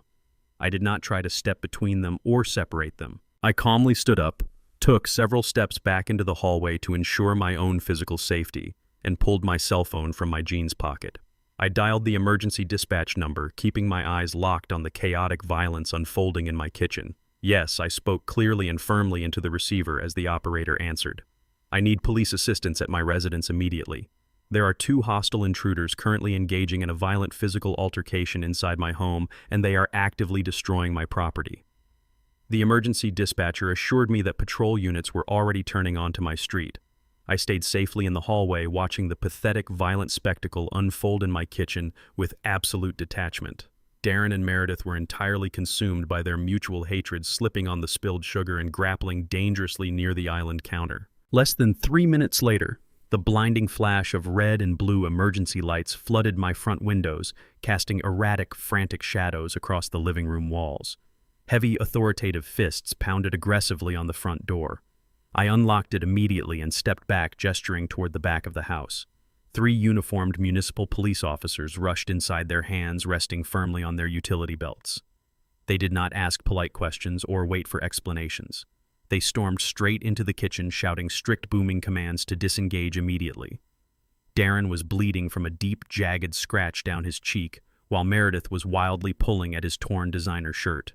It took 2 heavily built officers to physically pry Meredith away from my son. She thrashed and kicked, screaming incoherent obscenities as the officer forcefully pinned her arms behind her back and clamped cold steel handcuffs shut around her wrists with a sharp metallic click. Darren offered absolutely no physical resistance. When the 3rd officer grabbed his arm and pushed him against the wall to secure his restraints, my son simply hung his head in total paralyzing defeat. The immaculate, wealthy image they had meticulously curated for years was entirely destroyed, replaced by the ugly, undeniable reality of 2 hostile intruders being arrested for domestic violence inside a senior citizen's home. Meredith shrieked about her affluent parents and threatened to have the officers fired, but they completely ignored her delusional ranting. The officers marched them aggressively down the hallway, their expensive shoes dragging across my hardwood floors in absolute disgrace. The cool night air rushed in as the officers pushed Darren and Meredith out onto my front porch and down the concrete walkway. The flashing police lights had effectively woken up the entire suburban block. I stepped out onto the porch, standing tall and perfectly composed to survey the chaotic scene. My quiet, respectful neighbors had stepped out onto their lawns and were peeking through their front windows, entirely captivated by the late-night drama. These were hardworking, honest people who knew me as a quiet, polite retiree who minded his own business. Now they were actively witnessing my supposedly high-society daughter-in-law being frog-marched toward a squad car looking like a disheveled, unhinged criminal. Her designer dress was torn, her hair was a tangled mess, and her expensive makeup was smeared across her face in dark, ugly streaks. Meredith suddenly realized she had a captivated audience. She stopped thrashing for a fraction of a second, her wide, panicked eyes scanning the faces of the neighbors who were openly pointing and whispering under the glaring police lights. The last remaining fragments of her fake aristocratic pride completely shattered into dust. Unable to physically escape the police officer's iron grip and utterly humiliated by the public spectacle, she decided to unleash her remaining venom directly at me. She twisted her neck, glaring back at my porch with a look of absolute demonic hatred. "You think you have won?" She shrieked, her voice echoing violently down the peaceful street and cutting through the night air. "You think because you hid your money, you can just throw us away like garbage? I swear to you, Kenneth, you will never see Oliver again. I will take my son far away from this miserable, disgusting family, and I will make sure he never even hears your name. You will die completely alone in this pathetic little house, and your grandson will not even be allowed to attend your funeral." Her threat was vile, explicitly calculated to strike at the only emotional vulnerability I had left. She was actively wielding a 7-year-old innocent boy as a weapon of mass emotional destruction. Darren, who who was being loaded into a separate patrol car across the driveway, heard her screaming but did not utter a single word in my defense or hers. He simply lowered his head and allowed the officer to shove him into the back seat. I did not flinch, frown, or react to her shrieking threats. I looked at her with a chilling, impenetrable calm. I just watched as the officer firmly pressed his hand down on her head, forcing her into the cramped plastic back seat of the police cruiser, and slammed the heavy door shut, instantly cutting off her toxic screaming. The police cruisers pulled away from my curb, their tires rolling heavily over the pavement, taking the rotting core of my family away in the dead of the night. I gave a polite, reassuring nod to my watching neighbors, silently communicating that the situation was fully under control, and calmly walked back inside my house. I locked the front door, walked past the shattered ceramic bowl, and spilled sugar in the kitchen without a second glance and went straight into my home office. I sat down at my heavy oak desk, woke up my encrypted computer monitor, and accessed the secure cloud server linked to my new surveillance system. I pulled up the high-definition video and audio files from the last hour. I watched the footage with a cold, analytical precision. The quality was absolutely flawless. The camera had perfectly captured Meredith's unhinged racist tirade against my African-American heritage.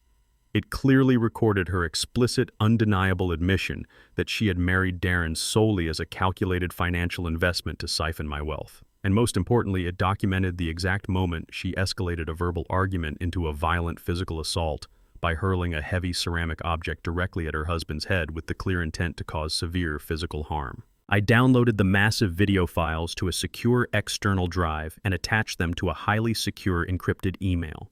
I addressed the message directly to Jonathan, marking it with the highest possible legal priority. Before I even hit send, I picked up my phone and dialed his private number. He answered almost immediately, entirely accustomed to my late-night strategic maneuvers. "Jonathan," I said, my voice completely stripped of fatigue. "I just forwarded you a massive package of high-definition audio-visual evidence. Meredith and Darren were just arrested for domestic violence and property damage inside my home. More importantly, the footage contains her explicit admission of financial fraud, severe racial hostility, and a documented history of unhinged physical violence." Jonathan let out a sharp, deeply satisfied breath on the other end of the line. "Kenneth, this is the legal equivalent of a nuclear warhead. What are your specific instructions?" "I want you to initiate the most aggressive family law protocol available," I commanded. "Begin drafting the necessary paperwork to permanently strip her of her maternal rights. She just publicly threatened to weaponize my grandson and remove him from my life out of pure spite. She is a highly unstable, violently explosive, and financially destitute liability. She is absolutely unfit to raise a child, and I will not allow Oliver to be raised by a racist, abusive gold digger. Prepare to unleash this footage in family court. We are taking the boy away from her." "I will start the filings immediately," Jonathan replied, his tone sharp with absolute legal lethal intent. "She will never see this coming." The rest of the week passed in a tense, highly calculated silence. I paid a professional cleaning crew to scrub the blood and sugar from my kitchen, erasing the final physical traces of their pathetic brawl. But the legal war was only just beginning, and the enemy was making her final desperate moves.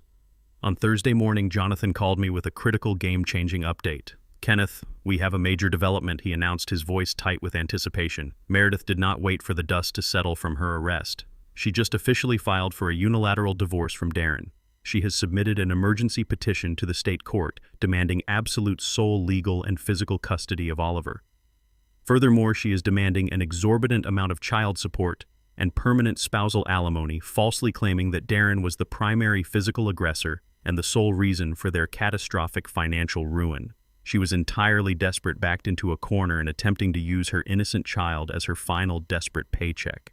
She genuinely thought she could manipulate the family court system by playing the role of the victimized, abused mother. She wanted to secure a massive monthly income to replace the boutique she had lost. She had absolutely no idea that I was already holding the undeniable digital proof of her madness, sitting quietly in the dark, ready to burn her entire fabricated narrative straight to the ground. The heavy doors of the family court swung shut, sealing us inside a room where futures were decided and lies were sold to the highest bidder.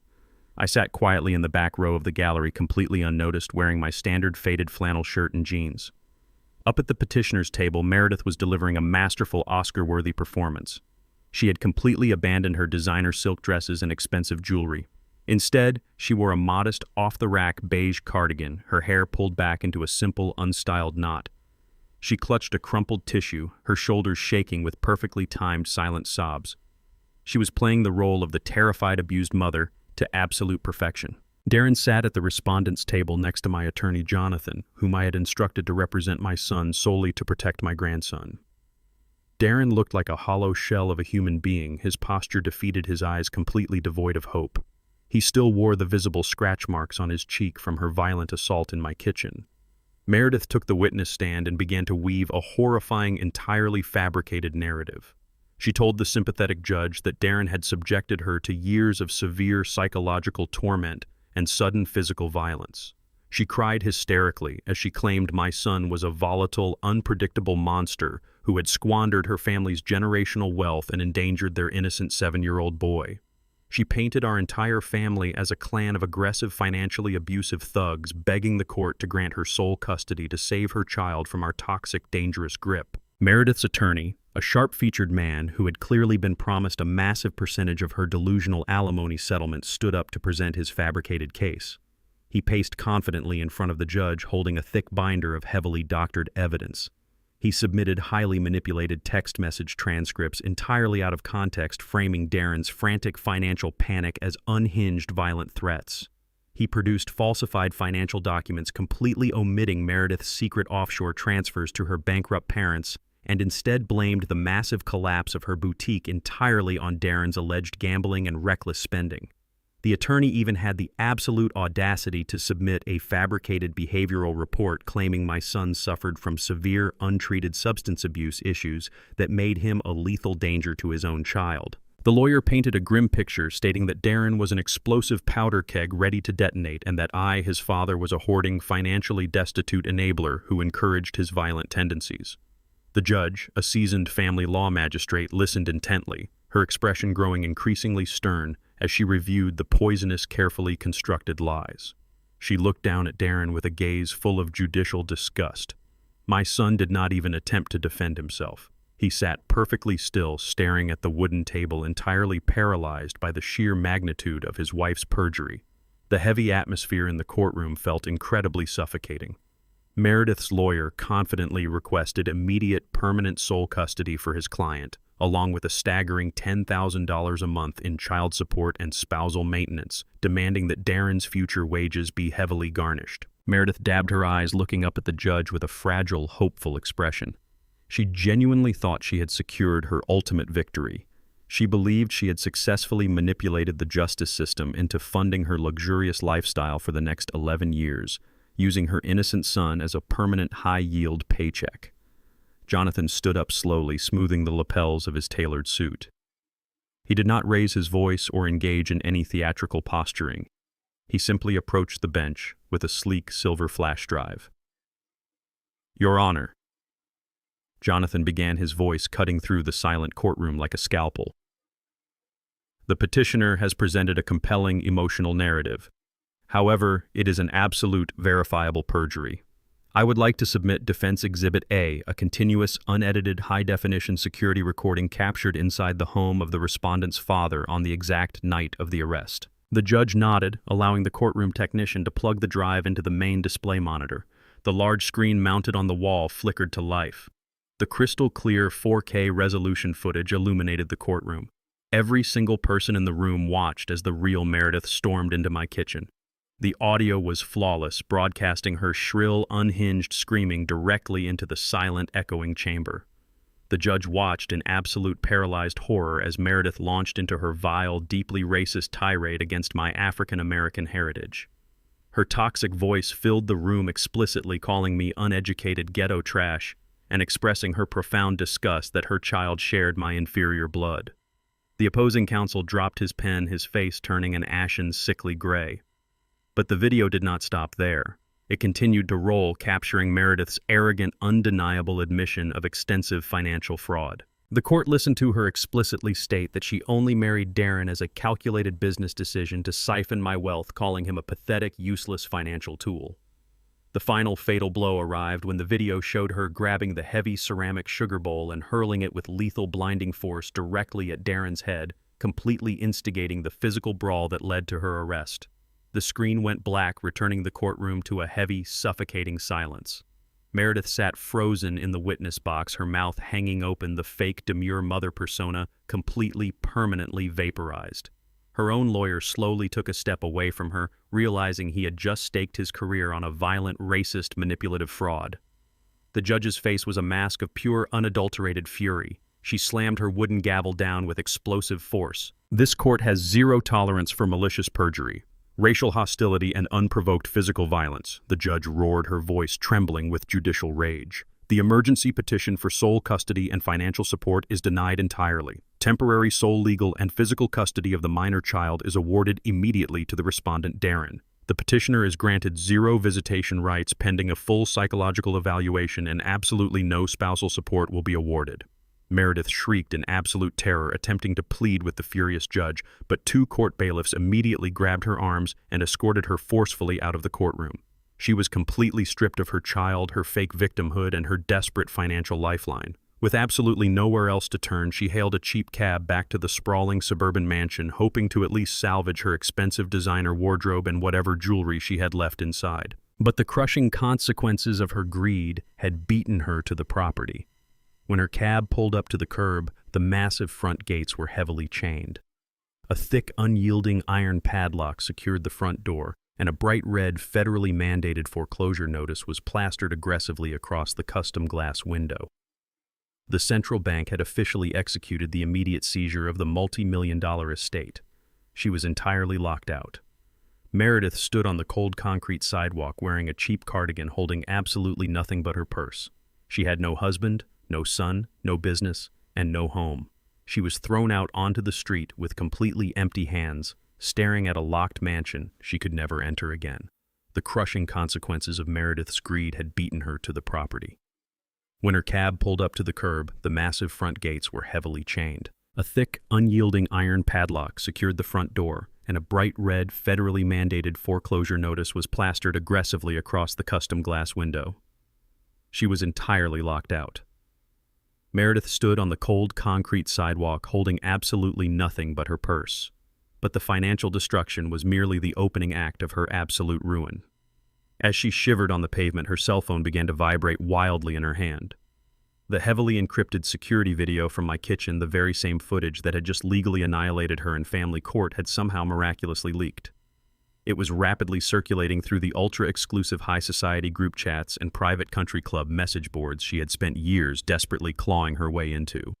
The affluent, predominantly white elite circles she idolized were watching crystal-clear 4K resolution footage of her hurling disgusting, vile racial slurs. They listened to her explicitly admit that she was completely broke and that her entire wealthy persona was a massive, desperate fraud. Within minutes, her phone was flooded with automated notifications. She was instantly removed from the charity gala committees, permanently banned from the country club, and blocked on every social media platform by the women she called her best friends.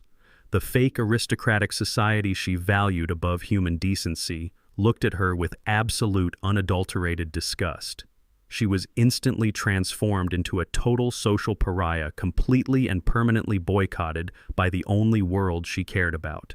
Desperate, panicked, and entirely out of options, Meredith used the last $20 in her purse to hail a ride to her parents' luxury condominium complex downtown. She believed Thomas and Patricia would take her in, hide her from the public humiliation, and help her rebuild. But when she arrived at their towering glass building, she was met with another catastrophic scene of absolute ruin. Two heavy-duty moving trucks were parked aggressively on the curb. Federal tax agents and private debt collectors were actively hauling expensive artwork, designer furniture, and flat-screen televisions out of the building. Thomas and Patricia were standing on the sidewalk screaming frantically at the authorities. Because the offshore funds Meredith had been secretly siphoning from Darren's accounts had abruptly stopped, their own precarious house of cards had completely collapsed. When Meredith ran up to them, sobbing and begging for a place to sleep, her father turned on her with vicious, self-serving cruelty. Thomas explicitly blamed her for their bankruptcy. He screamed that she was a useless, incompetent failure who could not even successfully scam an old man out of his money. Right there on the busy city sidewalk, her parents entirely disowned her, ordering her to never contact them again. Abandoned by her family and her wealthy friends, Meredith was forced to walk to a pawn shop. She traded her lavish diamond wedding ring for a pathetic fraction of its value just to afford a filthy roach-infested motel room on the absolute worst, most dangerous side of town. The woman who had sneered at my flannel shirt was now sitting on a stained, sagging mattress listening to police sirens wail outside her thin, uninsulated door. Darren was faring no better in the aftermath of the explosion. Although the judge had awarded him temporary custody of Oliver, he was completely incapable of coping with the massive, suffocating wreckage of his life. He had hastily dropped my grandson off at the home of a trusted, longtime family friend, claiming he needed a few days to secure a new apartment. But he was not looking for an apartment. Darren rented a cheap, depressing room by the hour and aggressively turned to the bottle. He spent his remaining few dollars on cheap, harsh whiskey, actively drowning his immense sorrows in a dark, suffocating haze. He was entirely lost, devoid of any direction, and completely stripped of the unearned, arrogant confidence that had once defined him.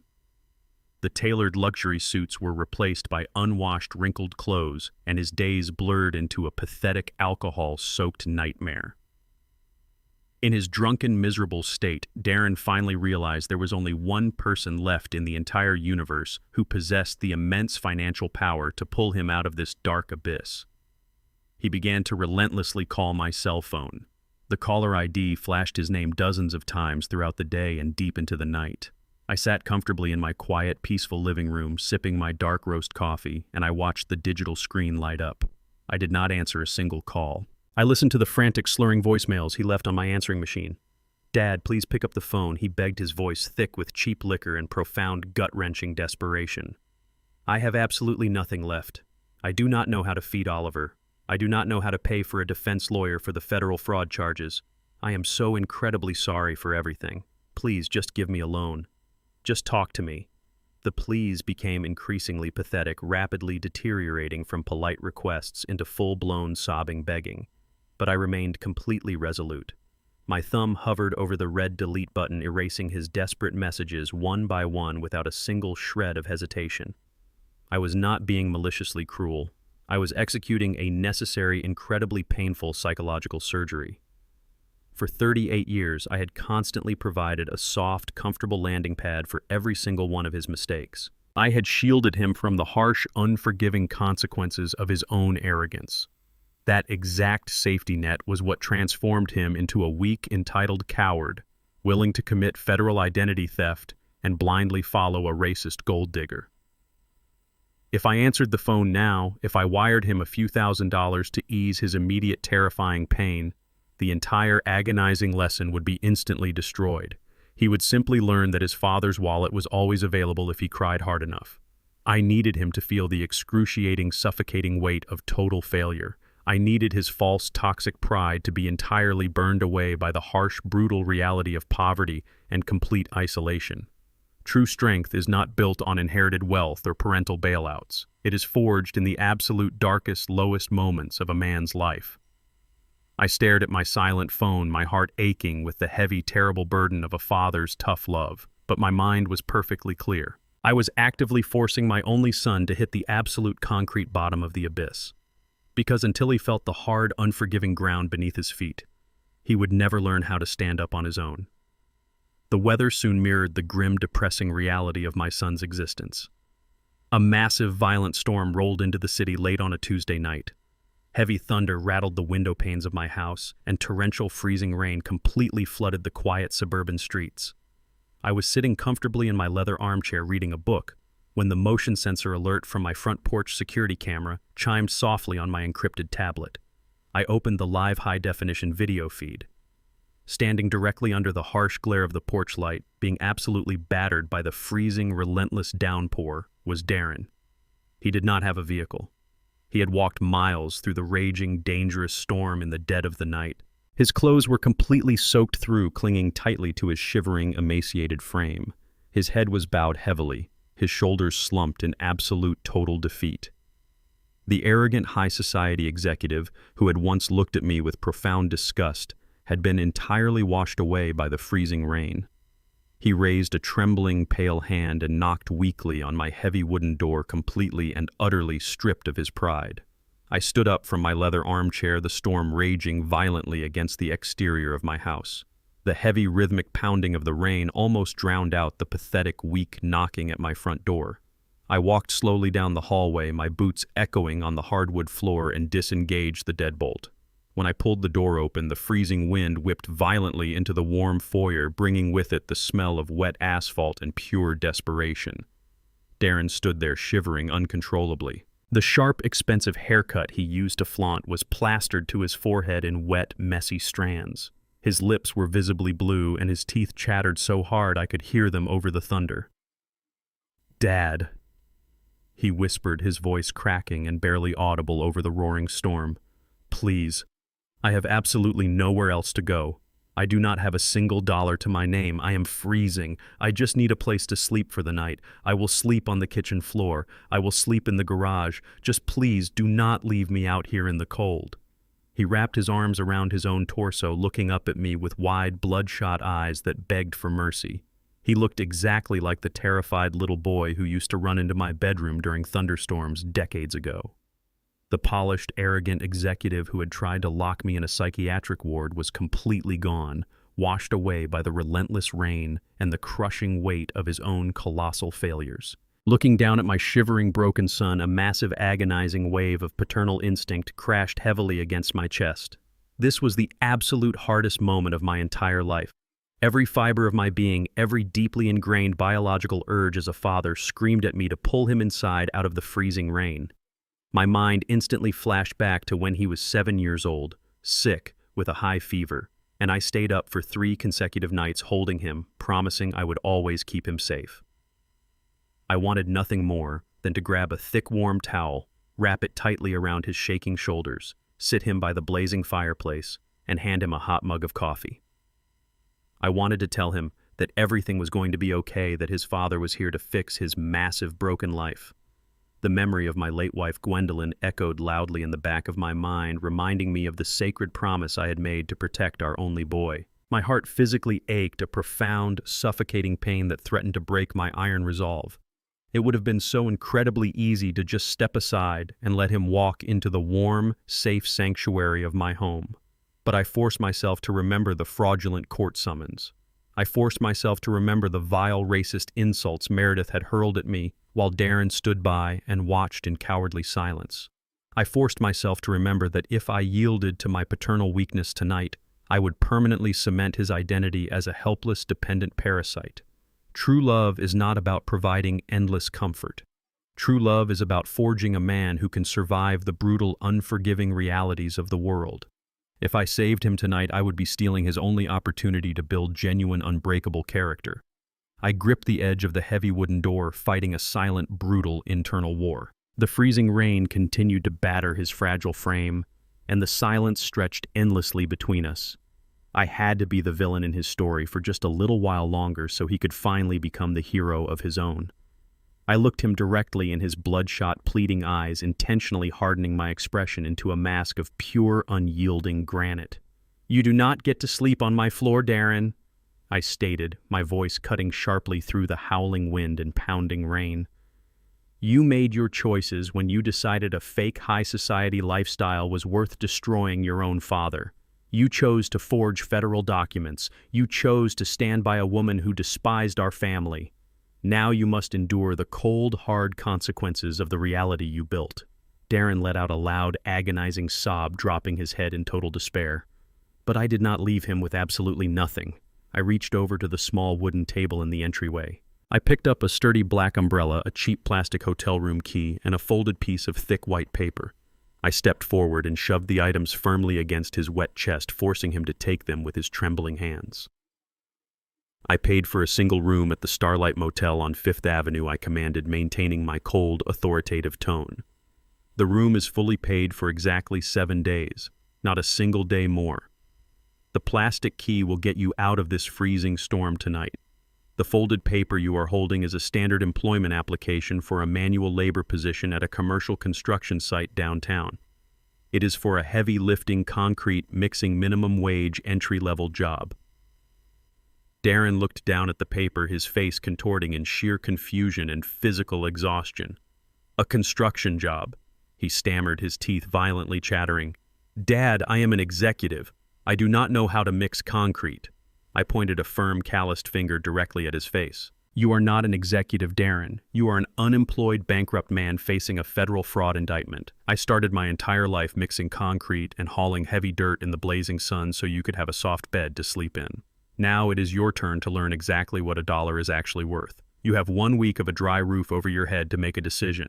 You can either freeze in the street holding on to your fake aristocratic pride, or you can walk onto that dirty construction site tomorrow morning, hand them that application, and begin rebuilding your life with your own 2 bare hands.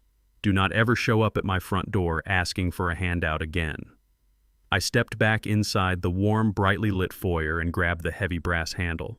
Before he could utter another pathetic, desperate plea, I swung the heavy oak door shut with a loud absolute slam, engaging the steel deadbolt with a sharp final click. I leaned my back heavily against the solid wood, closing my eyes and letting out a long, shaky breath, praying to God that my son would choose to survive. The heavy storm finally broke just before dawn, leaving the suburban streets washed clean and glistening under the pale morning sun. I sat at my kitchen table nursing a cup of black coffee, my mind continuously replaying the agonizing decision I had made hours earlier. I wondered if Darren had simply thrown the application into the flooded gutter, choosing to wallow in his own miserable self-pity inside the cheap motel room. At exactly 8 in the morning, my secure cell phone rang loudly. It was Jonathan. I answered immediately, bracing myself for whatever catastrophic failure my son had committed next. Kenneth, Jonathan said, his voice carrying a distinct tone of profound, unexpected surprise. I just received a highly confidential phone call from the foreman managing your downtown commercial development project. He was calling to verify a rather unusual applicant. It seems a man matching Darren's exact description walked onto the muddy construction site 10 minutes ago. He was wearing damp clothes and carrying a slightly waterlogged employment application. He walked straight up to the site manager, looked him directly in the eye, and asked for the heaviest, hardest job they had available. Now that Darren was officially breaking his back hauling cement and mixing gravel at my commercial development site, I turned my absolute focus to the only entirely innocent victim in this massive familial wreckage: my 7-year-old grandson, Oliver. The family court had awarded temporary physical custody to Darren, but my son was currently living in a dingy, single-room motel and working exhausting 12-hour manual labor shifts just to survive his own financial ruin. I could not allow Oliver to sleep on a stained mattress or eat cheap gas station food. However, I also absolutely refused to let Darren use his son as a convenient backdoor to my wealth. I contacted the trusted longtime family friend who had initially taken Oliver in during the immediate fallout of the arrests. I arranged to cover all of Oliver's essential daily expenses, his fresh groceries, his premium medical care, and his enrollment at a highly respectable, rigorous public school in a safe district. I did not wire a single penny of this money to Darren. I set up a strict direct payment system managed entirely by my corporate accountants. Darren was legally required to visit his son every single evening after his grueling construction shifts, maintaining his parental bond while actively demonstrating his newfound responsibility. But Darren was strictly forbidden from asking me for a single dollar to cover his own personal living expenses. He had to earn his own meals and his own rent with the painful blisters forming on his hands. Oliver was completely safe, warm, and well-fed, but Darren was still carrying the heavy necessary cross of his own redemption. With Oliver's immediate physical safety permanently secured, my mind immediately shifted to a much darker, far more insidious long-term threat: Meredith. The family court judge had completely stripped her of her maternal rights and denied her greedy demands for alimony, but I knew exactly how a toxic narcissistic predator operated. Meredith was currently destitute, banished from her fake high society and living in squalor, but she was incredibly patient. She was the kind of venomous parasite who would lie dormant for years, waiting in the shadows for the perfect opportunity to strike again. My greatest, most suffocating fear was not that she would attempt to kidnap Oliver now, while she had absolutely zero resources and a pending domestic violence record. My terrifying realization was that she would wait until Oliver became a young, successful adult. I knew that eventually I would pass away and leave behind a massive multi-million-dollar commercial real estate empire. Oliver was my only grandchild, my direct bloodline, and the ultimate rightful heir to my legacy. I pictured Meredith slithering back into Oliver's life a decade from now, wearing a fake mask of maternal regret, shedding carefully rehearsed crocodile tears and manipulating a kind-hearted young man into opening his bank accounts for her. She would absolutely attempt to weaponize his biological connection to her, using the exact same aggressive emotional blackmail she had used to completely destroy Darren. She would drain my grandson's inherited wealth to fund the luxurious, fake aristocratic lifestyle she always felt she was fundamentally owed.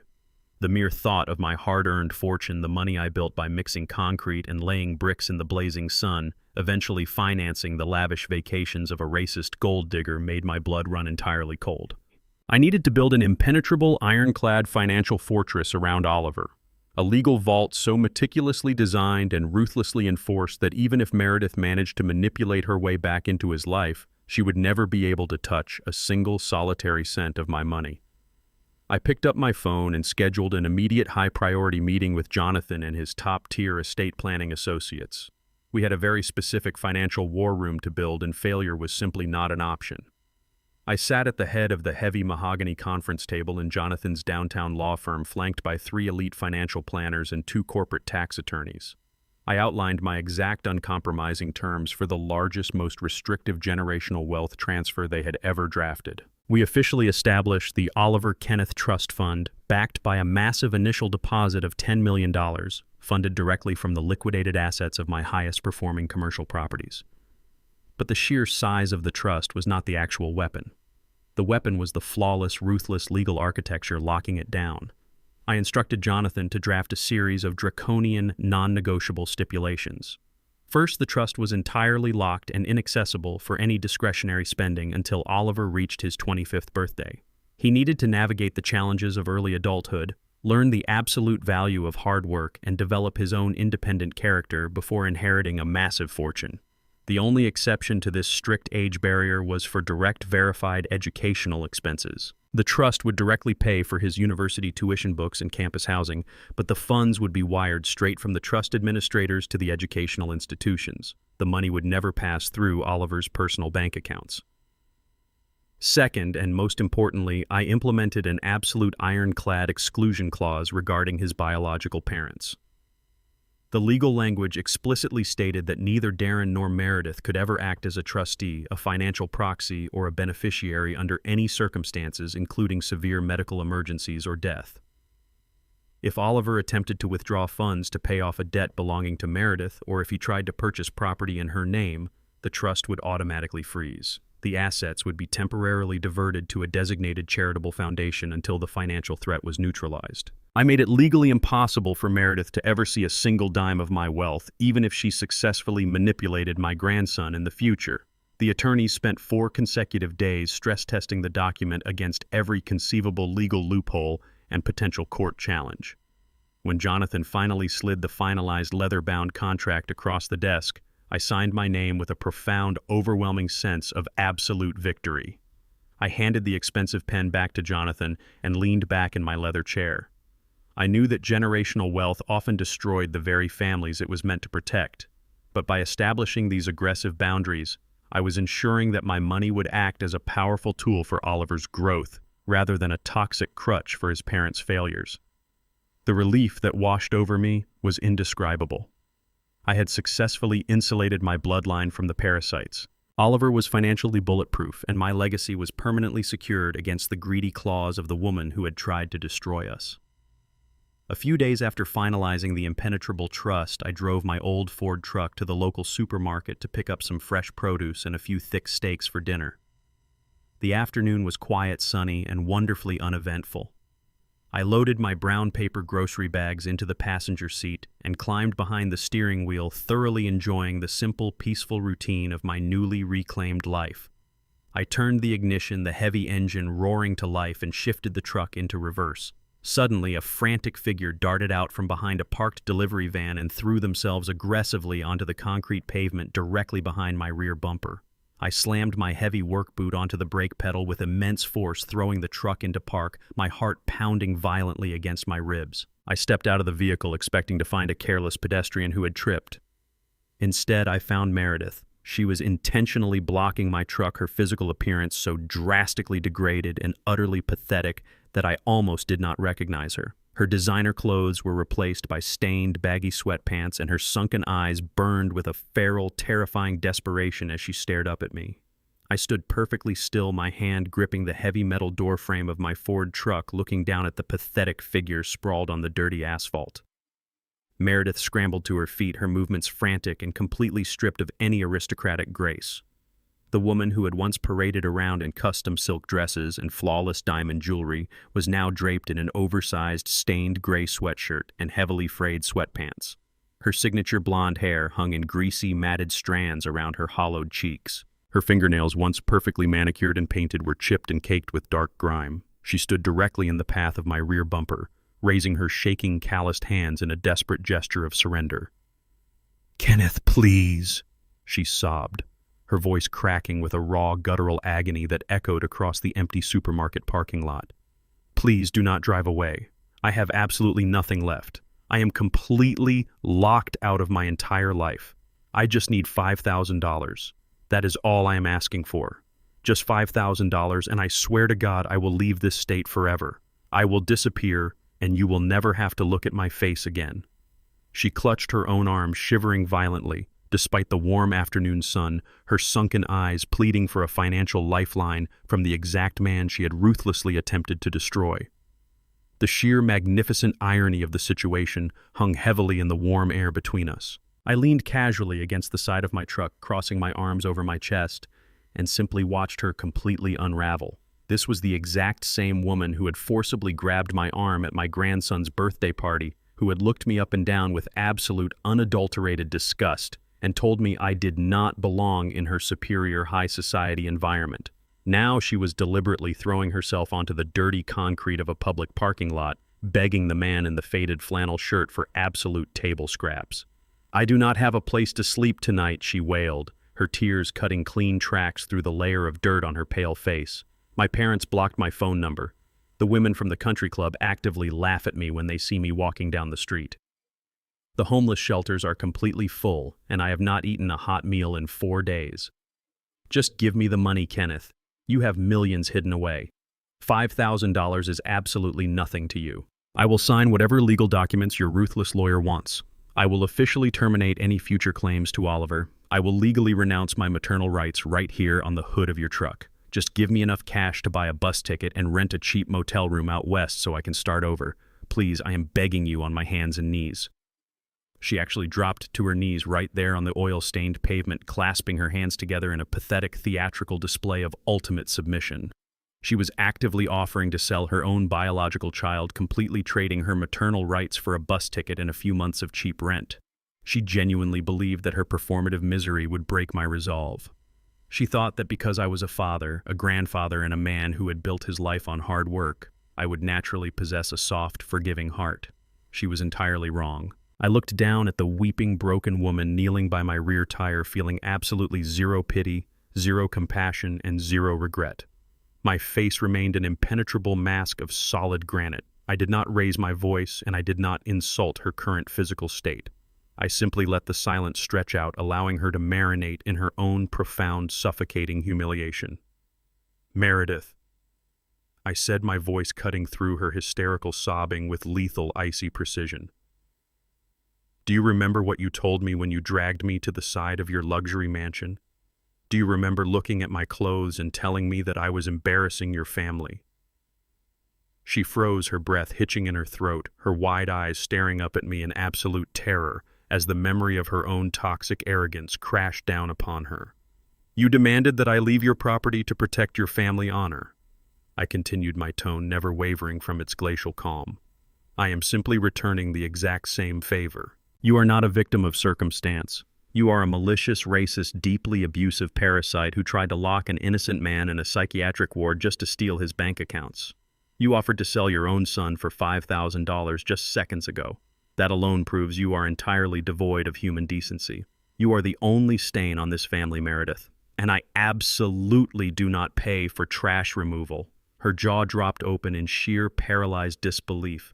I stepped around her trembling form, grabbed the heavy metal handle of my truck door, and pulled myself smoothly into the driver's seat. As I slammed the door shut, the spell broke, and her desperation instantly mutated back into violent, feral rage. She scrambled up from the pavement and lunged at my vehicle, slamming her open palms aggressively against my rolled-up window. "You arrogant old fool!" she shrieked, her face contorted into a mask of pure demonic hatred, spitting against the glass. "You owe me. You ruined my entire life." I stared straight ahead, completely ignoring her unhinged tantrum. I shifted the heavy transmission into drive and pressed my foot firmly onto the gas pedal. The old Ford engine roared to life, and I pulled smoothly out of the parking space. I looked briefly in my rearview mirror. Meredith was standing alone in the middle of the empty asphalt, screaming wildly into the void, waving her arms in total, absolute defeat. The past was officially, permanently closed. She was nothing more than a fading speck in my mirror, completely erased from my reality. I drove out of the supermarket parking lot and merged onto the busy city boulevard, feeling an immense, profound sense of physical and emotional weight lifting entirely off my shoulders. The toxic infection that had plagued my family was finally surgically removed. I navigated the familiar city streets, my hands resting comfortably on the steering wheel, but I did not head straight back to my quiet suburban home. I took a deliberate, calculated detour toward the downtown financial district, specifically routing my truck past the massive commercial development site my firm was currently building. I pulled my vehicle over to the side of the busy road parked across the street from the active construction zone and rolled down my window. Through the heavy, dust-covered chain-link fence, I scanned the dozens of men working under the brutal, unforgiving afternoon sun. Then I saw him. Darren was hauling a massive, incredibly heavy bag of gray cement mix across his shoulders. His expensive tailored suits were gone, replaced by a cheap, sweat-soaked safety vest, a hard hat, and mud-stained jeans. His face was covered in thick gray dust, his posture bent under the grueling physical labor. He looked exhausted, battered, and completely stripped of his former arrogance. I sat quietly in my truck, watching my only son mix concrete with his bare, blistered hands. 3 months had officially passed since that violent freezing storm when my son stood shivering on my porch. The oppressive midsummer heat was currently radiating off the asphalt, baking the downtown construction site in a brutal, unforgiving oven. I watched through the chain-link fence as Darren hoisted another heavy sack of cement onto his shoulder. His movements were slow, agonizing, and deliberate. His face, once pampered with high-end skincare routines and shielded by the tinted windows of luxury sedans, was now deeply tanned, coated in a thick layer of sweat and industrial gray dust. His hands, which had previously only known the smooth touch of designer pens and forged bank documents, were wrapped in thick work gloves, undoubtedly hiding layers of painful bursting blisters. He staggered slightly under the crushing weight of the concrete mix, his heavy work boots dragging across the uneven gravel. The site foreman yelled a sharp, demanding order from the scaffolding above, a tone of absolute authority that the old Darren would have met with immense, arrogant hostility. But this Darren did not argue. He did not scoff or roll his eyes or threaten to call a lawyer. He simply adjusted his grip on the 50-pound bag, nodded his head in silent compliance, and marched steadily toward the mixing station. He was completely stripped of his fake aristocracy, reduced to the raw, fundamental mechanics of basic human survival. Watching my only son labor in the blinding heat sent a profound, complicated wave of emotion crashing heavily against my ribs. A sharp, stinging ache of paternal instinct pulled at my heart, battling fiercely against a rising, undeniable spark of genuine pride. Looking at his mud-stained jeans and soaked safety vest, I was instantly transported back 40 years into my own past. I remembered the exact agonizing burn in my lower back, the metallic taste of dust in my mouth, and the brutal exhaustion that settled deep into my bones after a 12-hour shift pouring concrete foundations. I started my entire multi-million-dollar empire in the exact same dirt he was currently standing on. I had mixed the concrete, carried the heavy lumber, and bled onto the pavement to ensure that my family would never have to experience the crushing weight of poverty. My greatest mistake had been shielding Darren from that pain. By handing him a life of absolute, unearned luxury, I had accidentally robbed him of the essential friction required to build a strong, resilient character. I had given him the kingdom without ever teaching him how to lay the bricks. Now the universe was brutally correcting my error. The blazing sun beating down on his shoulders was burning away the toxic entitlement that Meredith had so expertly cultivated within him. Every drop of sweat soaking into his cheap uniform was washing away the cowardice that had led him to betray his own father. He was finally learning the true, uncompromising value of a single, honestly earned dollar. It was a harsh, agonizing education, but it was the absolutely necessary cure for the disease of profound greed. I saw him pause for a brief moment, resting his hands on his knees, his chest heaving as he gasped for air. He looked utterly exhausted, pushed to the absolute limits of his physical and mental endurance. For a fleeting second, I instinctively reached for the heavy metal handle of my truck door. I wanted to step out, call his name, and tell him he had suffered enough. I could easily hand him a comfortable management position within my corporate office today. I could erase his debt and buy him a new house with a single signature. But I quickly pulled my hand away from the metal latch, gripping the worn leather steering wheel tightly instead. I absolutely could not intervene. If I stepped out of my truck right now and offered him an easy escape route, the entire agonizing transformation would be instantly destroyed. He would immediately revert to the dependent, fragile boy looking for his father to bail him out of his own life. He needed to finish this brutal crucible entirely on his own. He needed to earn his very first clean, untainted paycheck and feel the immense, unparalleled dignity of honest survival. I knew that every grueling hour he spent on that muddy site was dedicated to Oliver. While my secure, ironclad trust fund secretly covered my grandson's major educational and premium medical expenses, Darren was completely responsible for the daily fundamental costs of fatherhood. He was buying Oliver's fresh groceries, paying for their modest rent in a safe neighborhood, and putting clothes on his boy's back using money he had literally bled for. That realization was the most powerful redemption I could ever witness. He was no longer stealing my identity to impress a racist gold digger or taking out fraudulent mortgages to maintain a fake upper-class illusion. He was mixing concrete in the blazing sun to be a real, dependable father. I watched him grab a plastic water bottle from a nearby cooler, pour half of it over his dust-covered head, and drink the rest in one long, desperate gulp. He wiped his face with the back of his dirty sleeve, stood up completely straight, and walked right back to the towering pallet of cement bags. He did not look around for sympathy from his coworkers. He did not complain about the blistering heat. He simply went back to work. I put my truck into drive, keeping my foot gently on the brake. I did not roll down my window. I did not honk my horn or wave to let him know I was watching. I allowed him to keep his dignity entirely intact, letting him believe he was fighting this brutal battle in absolute solitude. I slowly accelerated, merging smoothly back into the bustling downtown traffic, leaving my son behind in the dirt and the heat. For the first time in nearly a decade, I felt a deep, profound sense of peace regarding Darren's future. The pathetic, arrogant boy I had lost to vanity and greed was finally dead, and the hard-working man rising from the ashes of his ruined life was someone I could eventually respect. The grueling summer heat eventually faded, giving way to the crisp, cool winds of late autumn.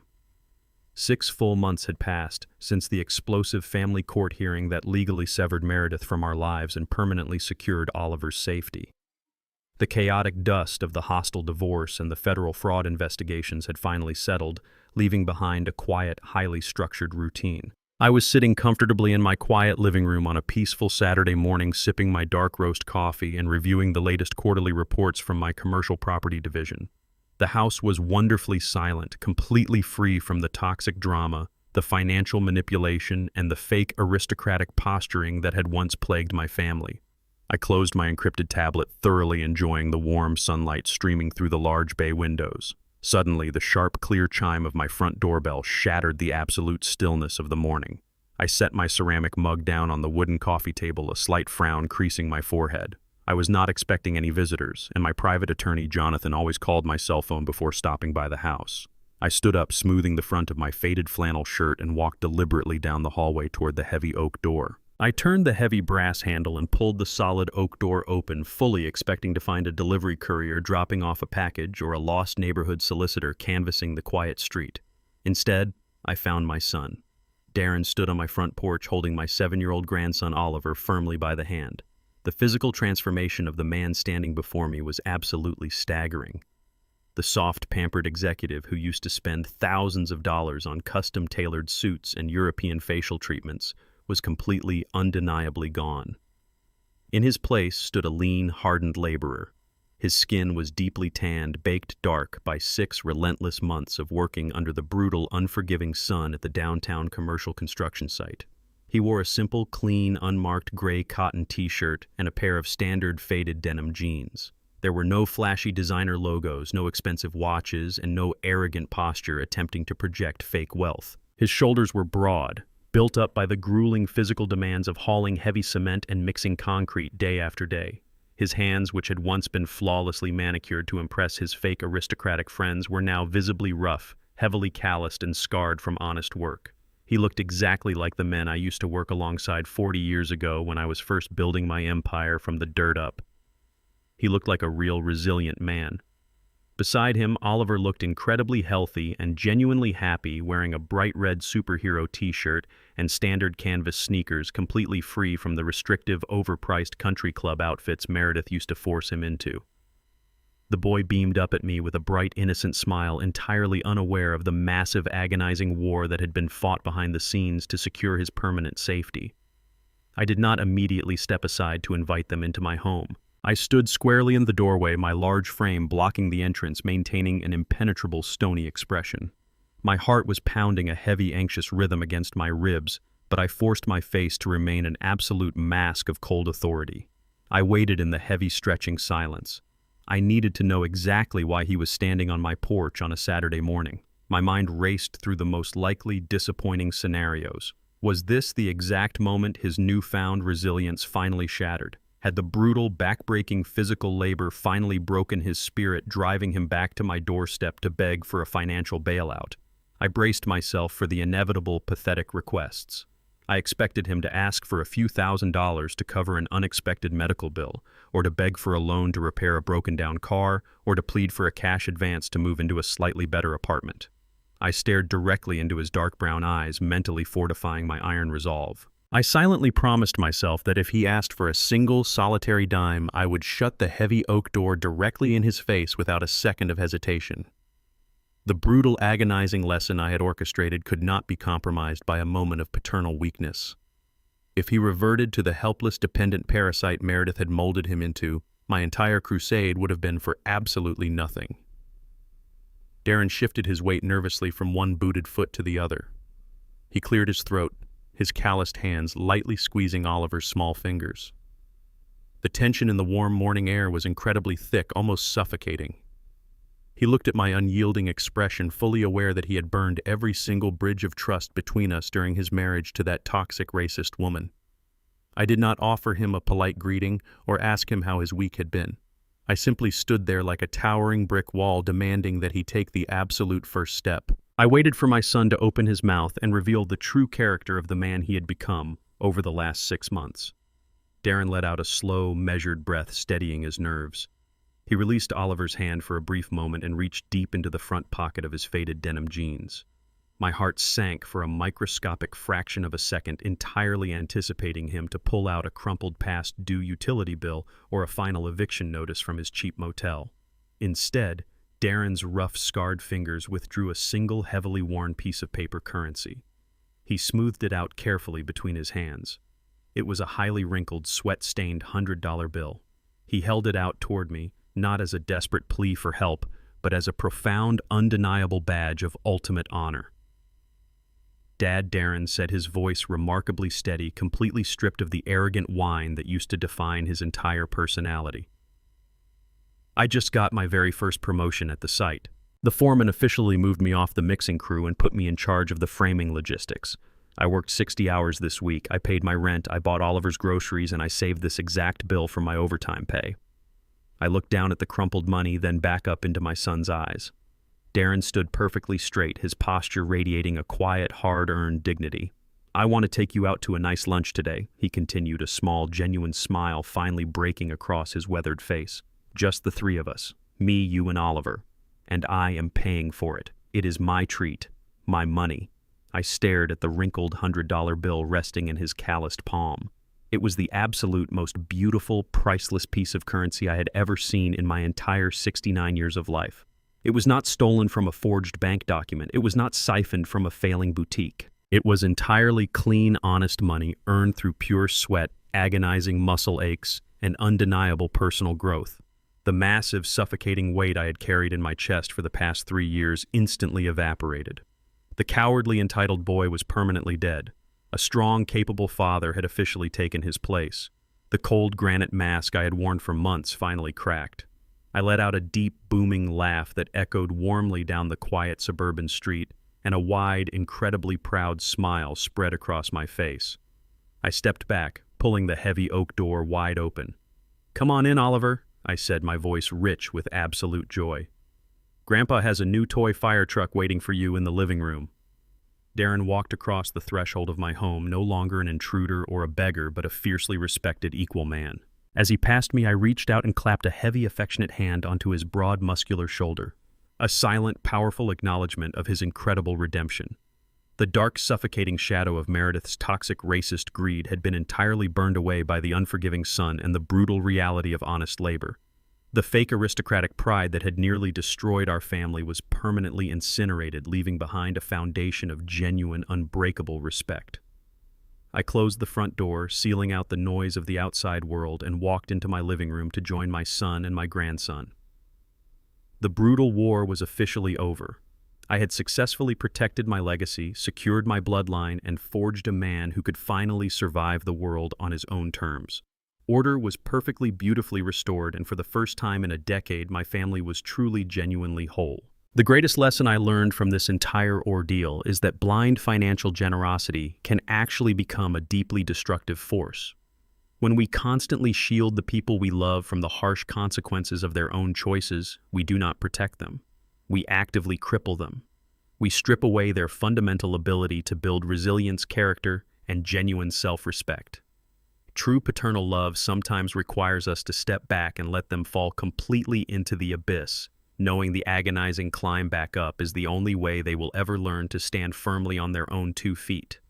Money can easily purchase temporary comfort, but it can never buy a man's true dignity. If you enjoyed my story, please hit the like button, subscribe to the channel for more life lessons, and let me know in the comments how you would have handled this situation.